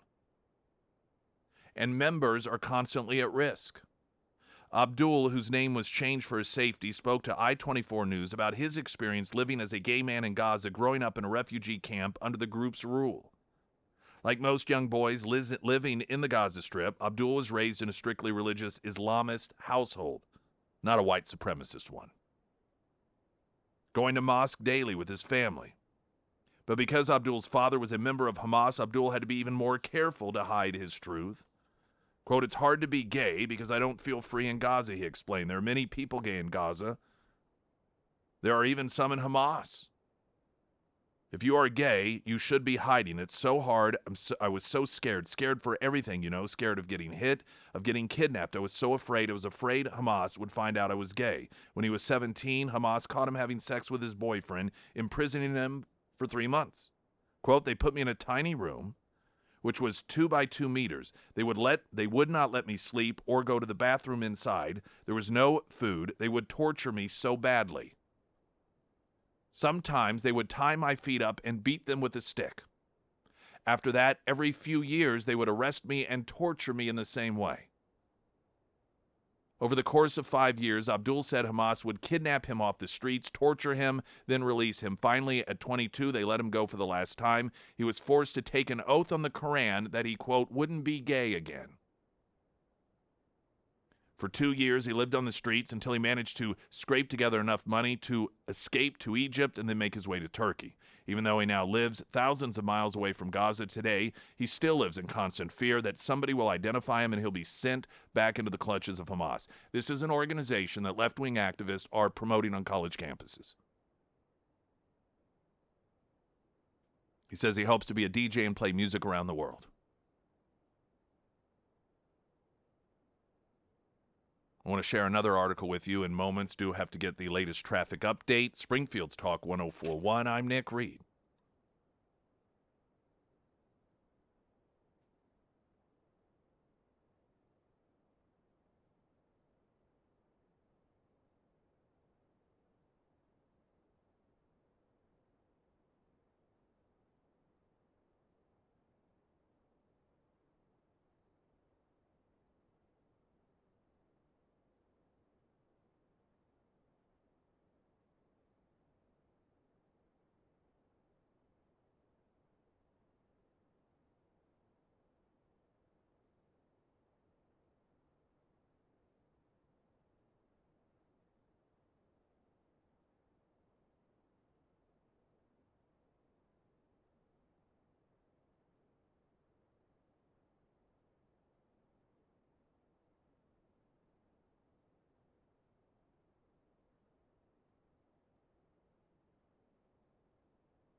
The Associated Press reporting this was, I believe, within the last couple of years, shock questions after gruesome killing of gay Palestinians, or Palestinian. This wasn't by white supremacists here in the United States, by the way. The severed head and decapitated torso of a 25-year-old Palestinian were discovered on the side of a road in the West Bank, police said Friday, confirming gruesome details of a killing that shocked Palestinian society. But accounts that the victim, Ahmed Abdul Merkaye, was a gay man who feared persecution for his sexuality and sought asylum in Israel 2 years ago, turned the terrible crime into a socially and politically explosive case. It's unclear how Abdul wound up in Hebron, the West Bank city that he had reportedly fled. Palestinian police officials told the AP Friday that Abdul's head and torso were found near his family's house. A police spokesman said authorities arrested a Palestinian acquaintance of Abdul as a suspect in the killing, but declined to ascribe a motive or elaborate on their relationship pending the investigation. Now, the story from there goes into the life of somebody in the LGBT community in Palestine. as the AP references it. We're talking about Gaza here. And what it does is it mentions that he had taken, like so many others in the LGBT community, refuge in Israel. That there are set up LGBTQ organizations and emergency shelters that help gay asylum seekers in Israel. The country that, politically speaking, the LGBT community here in the United States wants to eliminate. There was a discussion on Don Lemon was having, and it was about the treatment of the LGBT community in Gaza. And with that nut Lorenz, that Taylor Lorenz, she works for the Washington Post, and Don Lemon mentions the treatment, and she remarks that it's pretty much the same in Texas. You know what a sick mind somebody like that has to have? Just out of curiosity, I Googled gay bars in Texas, and they're like 82. I mean, there was 12 top gay bars in Austin, 1220 gay bars in Dallas. Try Googling gay bar in Gaza. You don't find gay bars. What you do is you find a few articles and a lot of information from LGBTQ members who have taken refuge in Israel about the horrific torture and death that the LGBT community suffers at the hand of Hamas in Gaza. It is vile and it is disgusting that left-wing activists who claim that they care about the LGBT community link arms, stand side by side with the people who in their homeland want them tortured and dead, all in the name of destroying the country that offers their people refugee status and refuge. It is inexplicable. It is evil. It is vile. It's disgusting. And if those people were even capable of shame, they should be drowning in it. News in 60 seconds. I'm Nick Reed.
Barry Manilow live in concert, Great Southern Bank Arena, Saturday, August 24th. You have a chance to win a pair of tickets. We're presenting this latest contest as a Mother's Day deal where you can win tickets for Mom, but maybe you'd rather go. Maybe you want to take Mom. Maybe you don't like your mom. Maybe she's a real piece of work and you don't think she deserves to see Barry Manilow. You win the tickets. Do with them what you want. 2 ways in order to register. You can go to ksgf.com and register there. You can also text the word Barry to the Pyramid Roofing Company talk and text line, BARRY, to 447-KSGF. Also, here's a deal for you if they're still available, because I mentioned it earlier this morning, so they could have gone, but we had quite a few. Not hundreds, but I think a couple dozen maybe. Scramblers gift certificates, $50 gift certificate for only $25. Someone had texted in asking, do you have to use it all at once? I'm sure you don't. I said it didn't really say, but No, I can't imagine that you can't use it on a couple of different occasions if you want to, like most gift certificates. So if you go to ksgf.com and the main tile that is there in the front, that main graphic, it slowly rotates and you can manually click off on the right side to rotate through. There will be one called Ozarks for Less. Click on it, and from there, if they're still available for $25, you can get a $50 gift certificate to Scramblers, which of course is home of our Friday Road Show and this Friday, a First Responders Breakfast. So if you are a first responder, and that includes dispatchers, 911 operators, of course, the traditional EMT, medical, law enforcement, firefighters. We'd love for you to come out and have free breakfast. That is courtesy of Scramblers, Pyramid Roofing Company, and Barker's Frame and Collision. That is this Friday from 6A to 9A. I want to, before we go to the news, just share with you one other piece, because there is massive context that is missing as we continue to watch what was once described as useful idiots in play, and that is left-wing activists who claim that they care about the LGBT community and people within the LGBT community itself, linking arms with people that, if they had their way in their homeland, would have them executed. And that is pro-Hamas individuals. I am convinced one of the reasons that there is such solid, there are a couple of reasons that this is occurring, that we have the LGBT community linking arms with the pro-terrorist folks because they generally are politically on the left, and that's where terrorism resides, despite the disinformation for years that it's a right-wing thing. We're seeing fully on display it is a left-wing thing. Also, CRT and DEI have left-wing individuals convinced that if there's any sort of conflict, whomever is largely white is the oppressor. That's what they've been trained to believe. That's just the way that it is by default. And they see Jews as white. They see people in Gaza as people of color. And so they're siding with their CRT DEI training. And that leads them to link arms with Hamas supporting individuals. And so we have these, what again have in the past been described as useful idiots, individuals that don't really know what they're doing, but they're being used.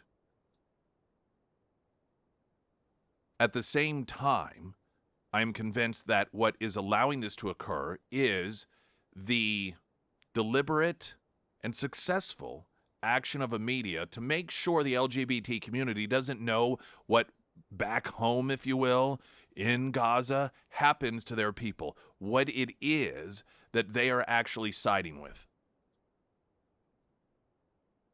So I grabbed another AP story from 2016. The Islamic State group, which on Monday called the Orlando mass shooter. You remember the Pulse nightclub shooter? That's what this is referencing. The Islamic State group, which on Monday called the Orlando mass shooter, Omar Mateen, one of the soldiers of the caliphate in America. The organization has a history of targeting gays with brutal public killings. Many Muslims consider homosexuality to be sinful. I would note one of the differences between the Islamic culture and the Christian culture is that Christians are taught to love everyone, love your enemy. You can recognize sin, but you still love the sinner. It's a bit of a is a bit different than what you're going to hear described here by the Associated Press. In some parts of the Arab world, homosexuals have been arrested, sentenced to prison on charges linked to debauchery. In Iran and Saudi Arabia, they have been lashed. Many other religions frown on homosexuality. The Islamic State group has reserved one of its most gruesome methods of killing for just being suspected of being gay, throwing them to their death from building rooftops. The Associated Press is reproducing an article on the Islamic State treatment of gays that initially ran December 2nd and was part of a 2015 AP series on stories inside the caliphate, which explored life under Islamic State rule. Given that they reproduced this particular piece back in 2016, this really seems like a good time to reproduce it once again. Because they're not, I'm sharing it with you. Before a crowd of men on a street in the Syrian city of Palmyra, the masked Islamic State group judge read out the sentence against the two men convicted of homosexuality. They would be thrown to their deaths from the roof of a nearby hotel. He asked one of the men if he was satisfied with the sentence. Death, the judge told him, would help cleanse him of his sin. The 32-year-old replied helplessly, "I prefer if you would shoot me in the head." The second man, who was 21, pleaded for a chance to repent, promising never to have sex with a man again, according to a witness among the onlookers that sunny July morning who gave the AP a rare first-hand account. The judge ordered, "Take them and throw them off." Other masked extremists tied the men's hands behind their backs and blindfolded them. They led them to the roof of the 4-story hotel, according to witnesses, notorious for their gruesome methods of killing. The Islamic State group reserves one of its most brutal for suspected homosexuals. Videos it released show masked militants dangling men over the precipice of buildings by their legs to drop them head first or tossing them over the edge. At least 36 men in Syria and Iraq have been killed by Islamic State militants on charges of sodomy, according to the New York-based Outright Action International, though its Middle East and North African coordinator, Hussein Al-Azday, said that it was not possible to confirm the sexual orientation of the victim. So in other words, they don't even have to confirm it. You're just suspected of it, death. The fear of a horrific death among gay men under Islamic State rule is further compounded by their isolation in a deeply conservative society that largely shuns them. Many Muslims consider homosexuality to be sinful. Gay men are haunted constantly by the possibility that someone, perhaps even a relative, will betray them to the malicious, whether to curry favor with the Islamic State or simply out of hatred for their sexual orientation. Islamic State group fighters sometimes torture suspected homosexuals to reveal their friends' names and search their laptops and mobile phones. Even among Islamic State opponents, gays find little sympathy. Some in the public who might be shocked by other Islamic State atrocities say killing of gays is justified.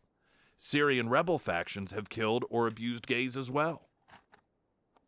A 26-year-old Syrian gay man told the AP that even 2 years after fleeing in Turkey, he wakes up shaken by nightmares that he is going to be hurled from a building. The man spoke on the condition that he be identified as Daniel Halaby, the name he now uses in his activism tracking Islamic State atrocities, and that the city in Turkey where he lives not be named for his own safety. Halaby says a childhood friend who became radicalized and joined Islamic State betrayed him to militants in 2013, forcing him to flee his home in Aleppo. And the article goes on and it talks about just numerous other instances in which you have the greatest threat of death and torture for the LGBT community being in these areas of the world in which there is Islamic rule. And to me, it's just vile for news outlets who are covering what is going on to not put in context when you have left-wing activists who either are part of or are identified as allies of the LGBT community linking arms with these people. They are walking them directly into the arms of people that, if they had their way, and if they one day do have their way, will execute them. Is that compassion? And it's very deliberate. It's deliberate for political reasons. It isn't because they necessarily want to see members of the LGBT community executed. But like most people for the left, you only matter if you can be used for the cause. And it's why self-proclaimed Hamas on these college campuses and supporters of Hamas on these college campuses have no trouble whatsoever saying, oh yeah, come over here, come with us. You're with us. Because they're useful for them in their cause. But make no mistake, once the Jews would be gone, they would turn around and say, guess who's next? And we don't have to speculate, because that's exactly what happens in Gaza today. And shame on outlets like the News Leader for creating narratives that, when it comes to what is going on in this country and those who are targeting or who are responsible for anti-Semitism, that it's all white supremacists, and that's where all the concern needs to reside. Shame on them. Shame on them on behalf of the Jewish community and the LGBT community and everyone who has an interest in what is good and what is the truth. Latest news update.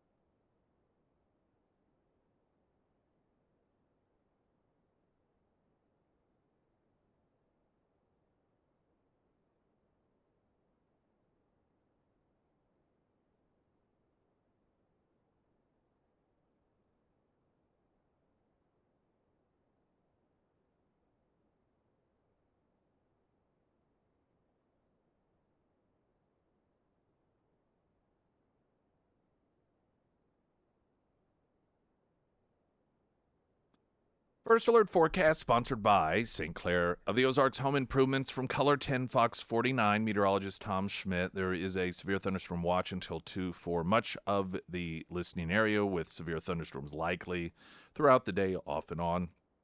A high today near 80. Overnight, clear, 52 for low. Sunny, 74 tomorrow. Friday, sunny, 71.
Streaming on YouTube.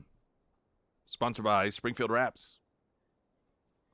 Well, apparently Target and Best Buy aren't aware of the product that DEI and CRT has produced on our college campuses. Because they are, and along with U.S. Bank, they're teaming up with DEI consulting firms to hold race-based career fairs that exclude white people on the basis of their race. Are you not learning what's going on in the world? What about this do you not understand? I get it. I understand how the mind works of people who are politically on the left. It is, they build a wall for people who don't believe in walls and don't believe that walls can successfully separate one side from the other. They do a fantastic job of creating walls in their own mind that separate their actions from the results of their actions.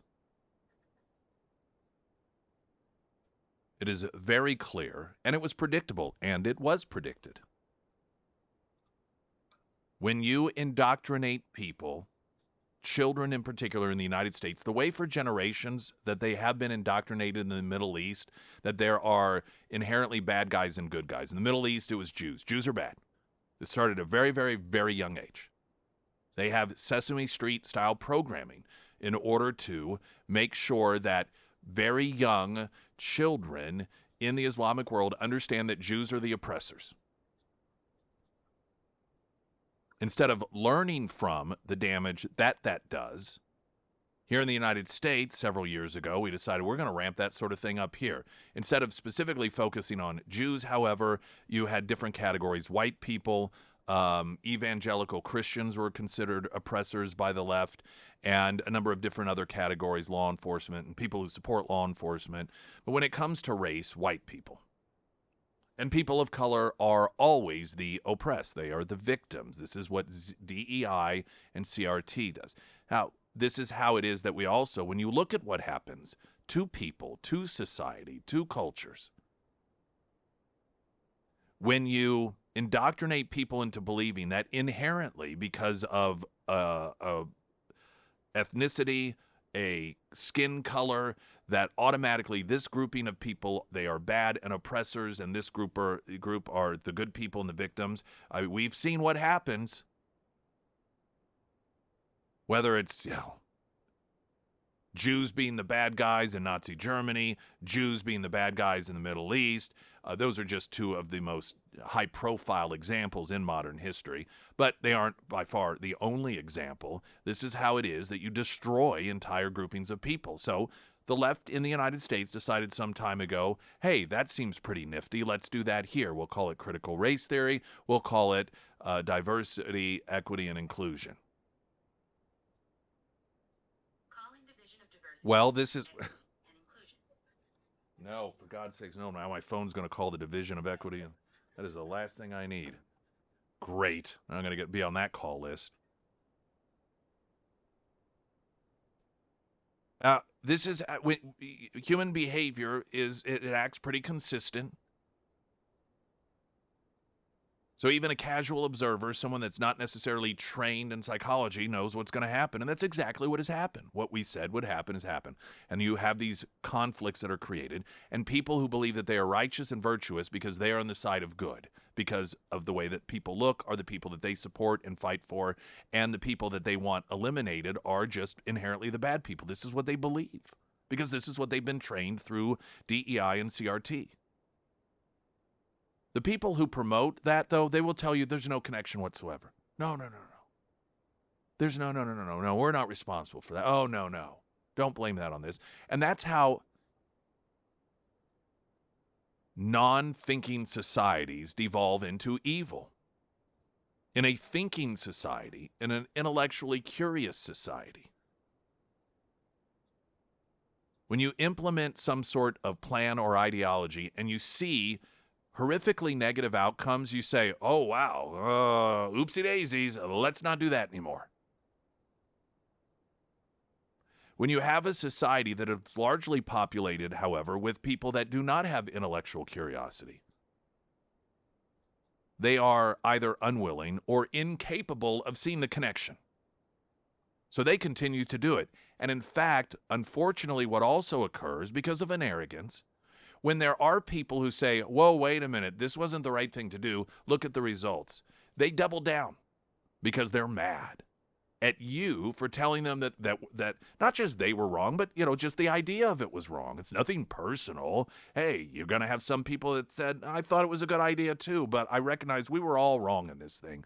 As a society, as a culture, the people promoting it, hey, we goofed, had good intentions, but you have those who refuse to acknowledge it. And then they push harder.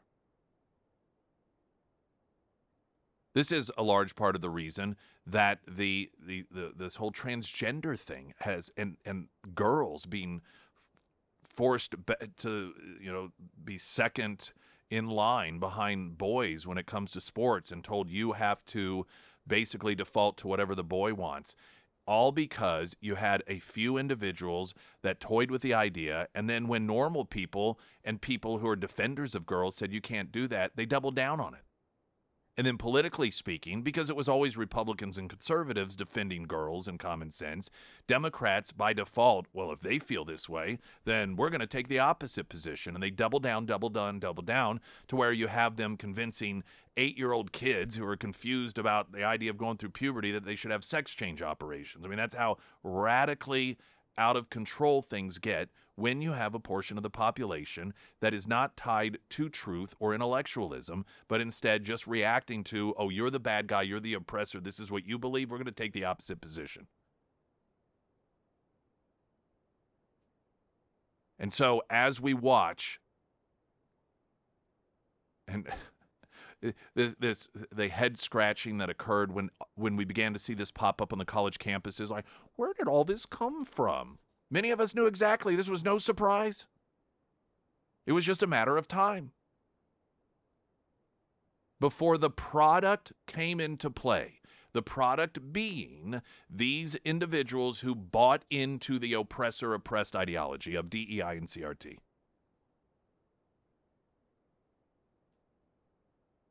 The sign, however, of a significant segment of the population not being interested in what is good, not being interested in results, becomes apparent when you see stories like, despite everything that's going on, corporate giants like Target, U.S. Bank, and Best Buy are teaming up with DEI consulting firms so they can create more of the same. The People of Color Career Fair. Only people of color because segregation is good. It's good because white people are oppressors. Let's not forget that. Whether they're Jews or Christians, let's not forget. Delta Airlines. These are a list of sponsors. Target, U.S. Bank, Best Buy, Delta Airlines, General Mills, and the Minnesota Department of Education and Minnesota Public Schools. The event is taking place in Minneapolis. The People of Color Career Fair. Perhaps after the career fair, based upon the divisive and hate-filled ideology of white people are oppressors, so we need to segregate them away from us, they can take those applications, fill them out, and then go link arms with Hamas. After all, they all share the same belief system when it comes to oppressors and the oppressed. Springfield's Talk 104.1. I'm Nick Reed.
Got a traffic update. Last look at the weather coming up here in a moment. A reminder also, we will be broadcasting live at Scramblers this Friday. Just a couple days away. It is a first responders breakfast. All of you first responders, that includes dispatch, 911, free breakfast. Out at Scramblers, Barker's Frame and Collision, Pyramid Roofing Company, and Scramblers, all making that possible, 6A to 9A on Friday. Regarding Israel and our continued attempt in order to assist Hamas, in their efforts, it has been revealed that not only ammunition, but at a time when Israel is attempting to hopefully put the final nail in the coffin of terrorists with a final military push into Rafah, you have the Biden administration that is giving another massive assist to Hamas by withholding much needed, not just ammunitions, but bombs to the Israelis. So now, militarily speaking, you and I as taxpayers are being forced to militarily and strategically side with the terrorist against Israel at the hand of Joe Biden.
First Alert Forecast sponsored by Wolfpack Cleaners, your residential and commercial cleaning professionals.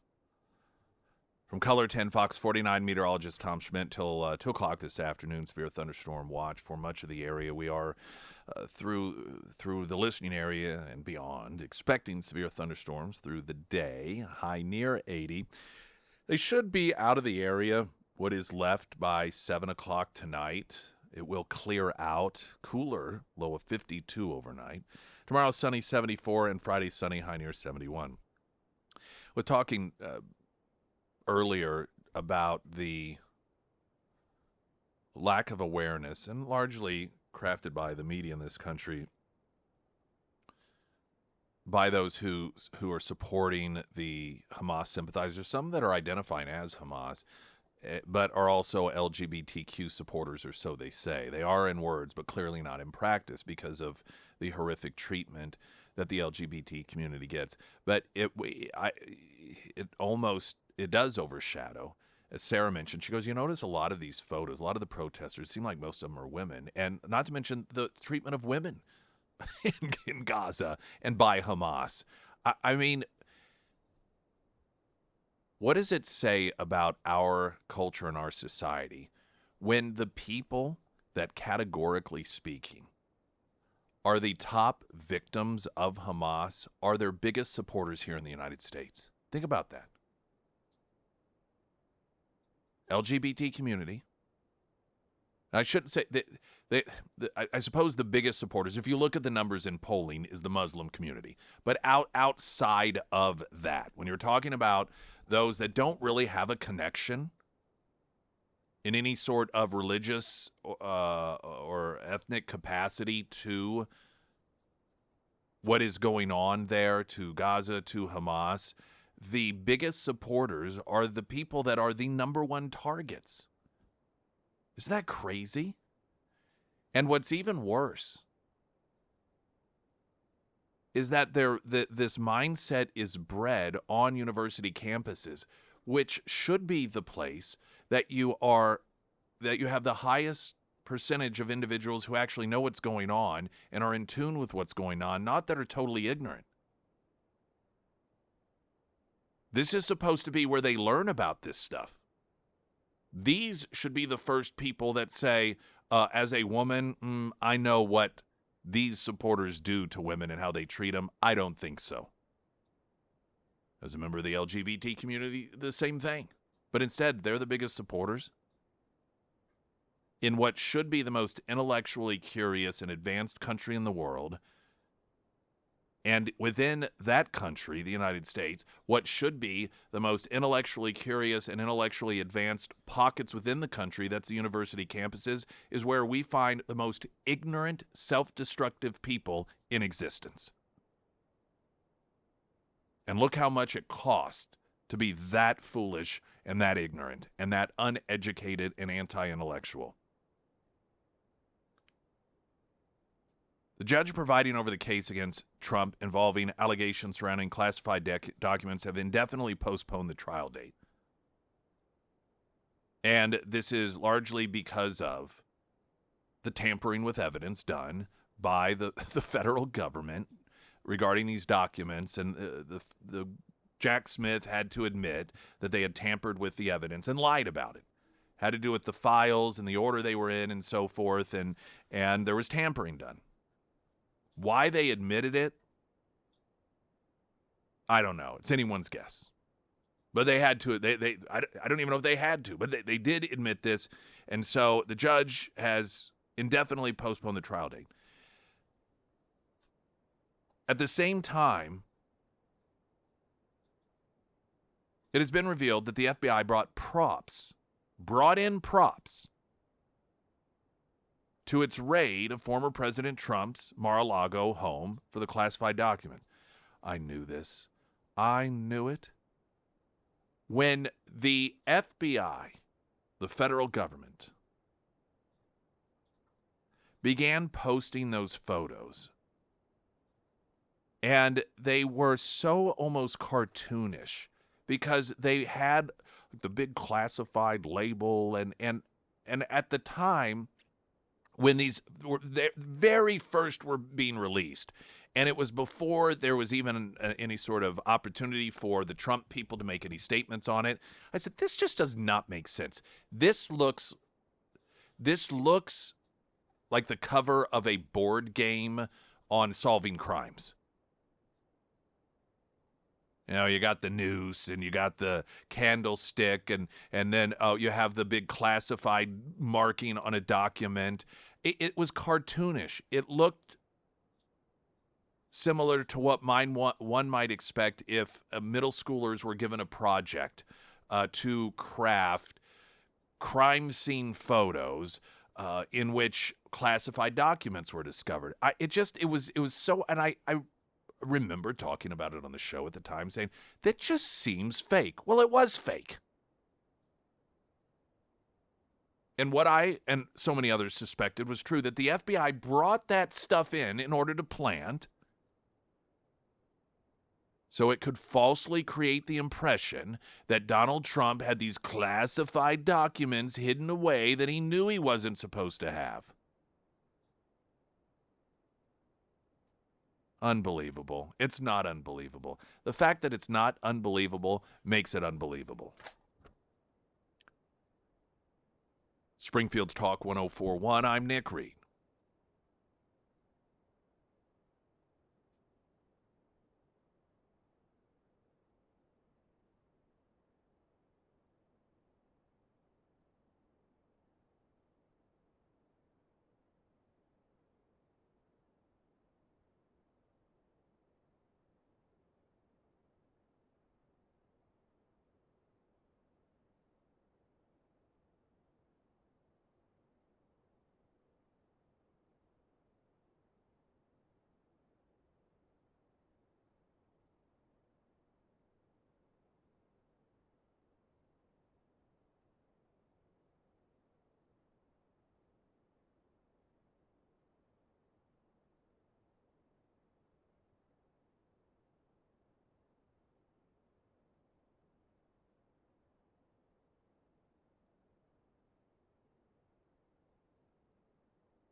Hey everyone, it's Sarah Myers. Hey everybody. Maybe you're a firearm collector, maybe you're not. Maybe you're thinking about purchasing your first ever firearm.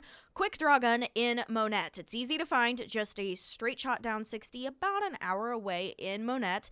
And they have everything from high quality firearms, fresh used inventory, home defense shotguns, and everything in between. And of course, they also offer minor gunsmithing, scope mounting, and custom laser engraving and Cerakoting services as well. Which, if you are out there looking for a unique gift, their custom laser engraving and Cerakoting services, that's just a great option. I had Brad actually help me out with a laser engraving project back in February for Valentine's Day.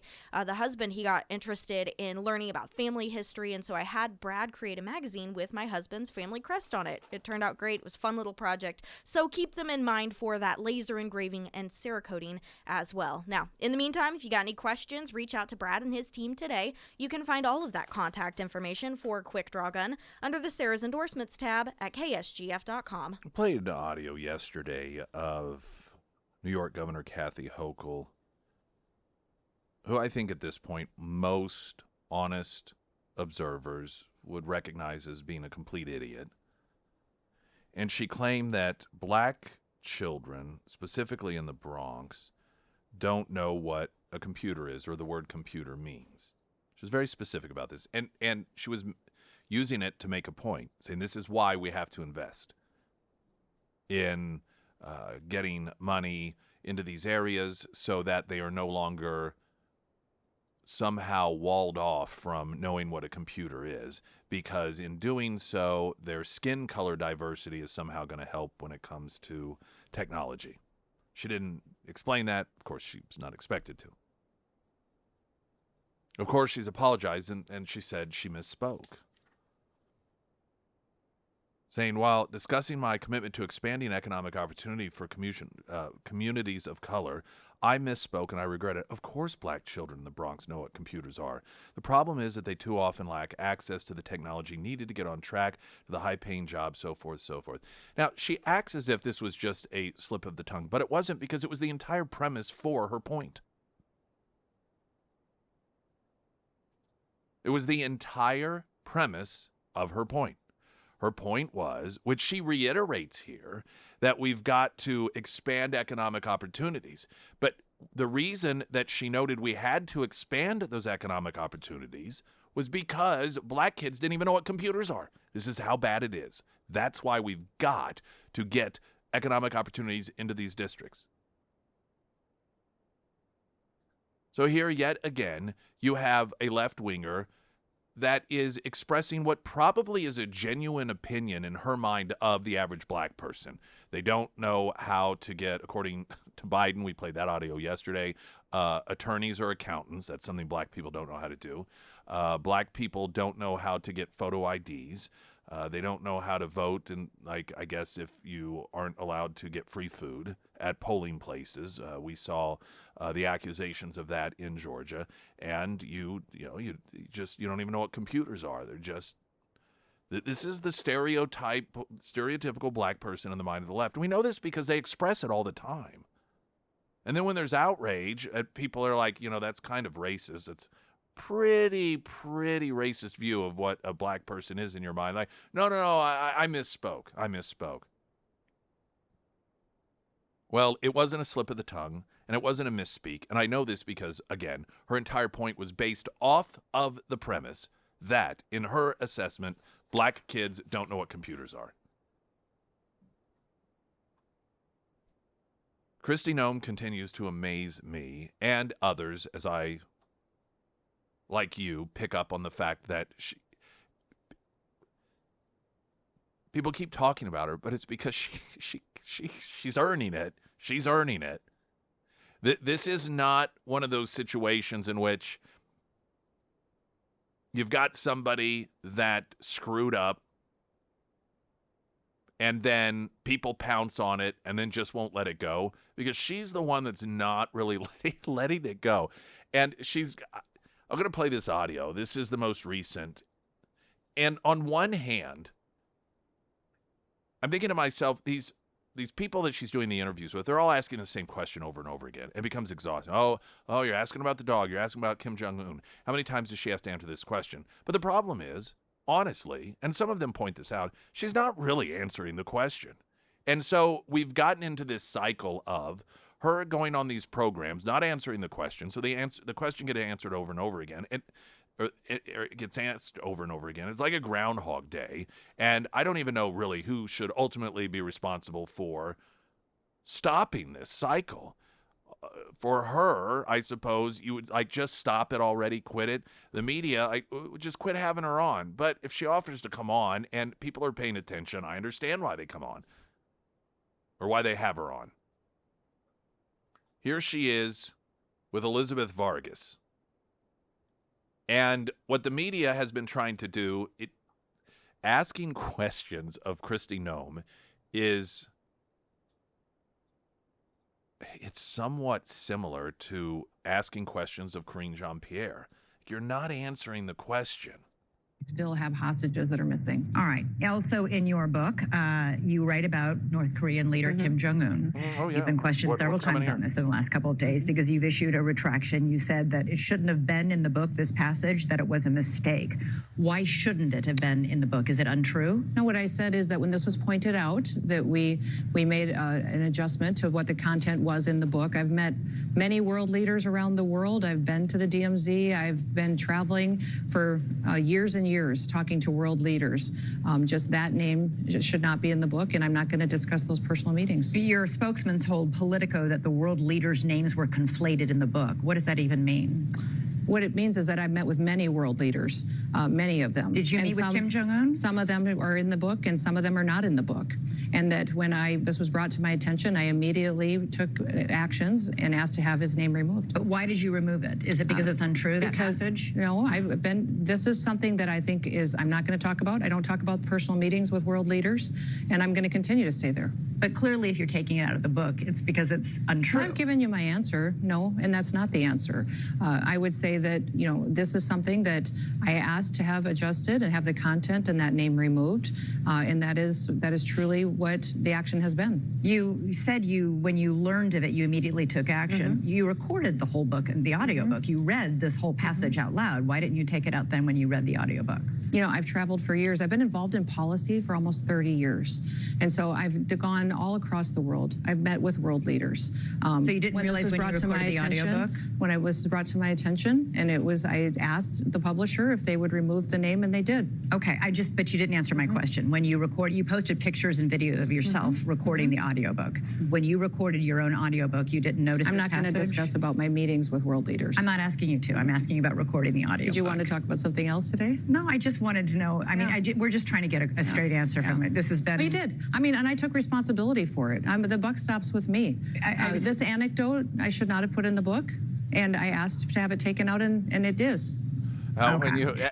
Honestly, at this point, it is For me, it's intriguing combined with amusement. After listening to every statement she's made on this, and were you able to listen to what she was saying, Sarah? Uh-huh. Based off what she said, did she or did she not meet with Kim Jong-un? Based off what she said. What stops there? Yeah, I have no idea what her answer is. I suspect she did not. But if we're going by what she's saying here, and the inference that Elizabeth Vargas in this case is taking, and others have taken, which I think is a fair inference based off the way she's wording things, okay, so you didn't. But then whenever she's like, no, that's not what I said. It's like, did you or did you not meet with him? And whenever it is put to her in that straightforward fashion, she says, I'm not going to discuss my meetings with world leaders. Well, that's what you were doing in the book. You were discussing it, and you were discussing your meeting with Kim Jong-un. But now that you're being asked if it's true, you all of a sudden don't want to discuss it. The thing about it to me that really is genuinely fascinating from a perspective of human behavior and people in the political world is this what appears to be such an obvious implosion that she continues to embark on. It, to me, I get the same feeling I was getting when everyone knew, because it was so obvious that Elizabeth Warren was not actually Native American, but she refused to admit it. She would not say it. It's like, just say it. Just say you're not Native. And she would say everything under the sun except for that. She would say things in a way that made it sound like she was kind of acknowledging it, but then if somebody would attempt to clarify and say, oh, so you are saying it's not true, then she would do kind of what Kristi Noem is saying, and then she would just dance around. It's like, just say it already. And it's this human instinct to, what does it matter? It doesn't really matter, but it's like, just say it. Just say it. I believe that the media, in their questioning of Kristi Noem, this is where consistency comes in, is not doing anything unreasonable at all. In a larger context, what is unreasonable is the fact that they do not treat Democrats this way at all. I mean, they did not hound Elizabeth Warren about this. They never, ever, ever hound a Democrat. That they can make the most absurd lies, of course, Joe Biden being a premium example of that, and they never, ever, ever hound them that way. So in the context of fairness and equal-handedness, this is absurdly political in its approach. But in a vacuum, she's not answering these questions. Why she keeps going on? It is a slow, painful political death.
Mike Johnson is having these meetings with Marjorie Taylor Greene and Thomas Massie, 2-hour meeting yesterday in which the duo continued pressing for Johnson to resign and end his coalition government with the Democrats. Johnson has said that, quote, he understands the frustration. I share it, but would really like to advance much more of our conservative policy on a daily basis here. But the reality is we're working with the smallest majority in U.S. history with a 1-vote margin. Now, a couple of problems here is one, once again, the defeatist message, but two, he is actively doing what he can to reelect some of the problem members that make it impossible with a one-person majority in order to get the agenda done. And it's not even so much about getting the conservative agenda done. It's the fact that he's proactively getting the liberal agenda done. That's where the real problem is here. I shall talk with you tomorrow. Glenn Beck is next. I'm Nick Reed.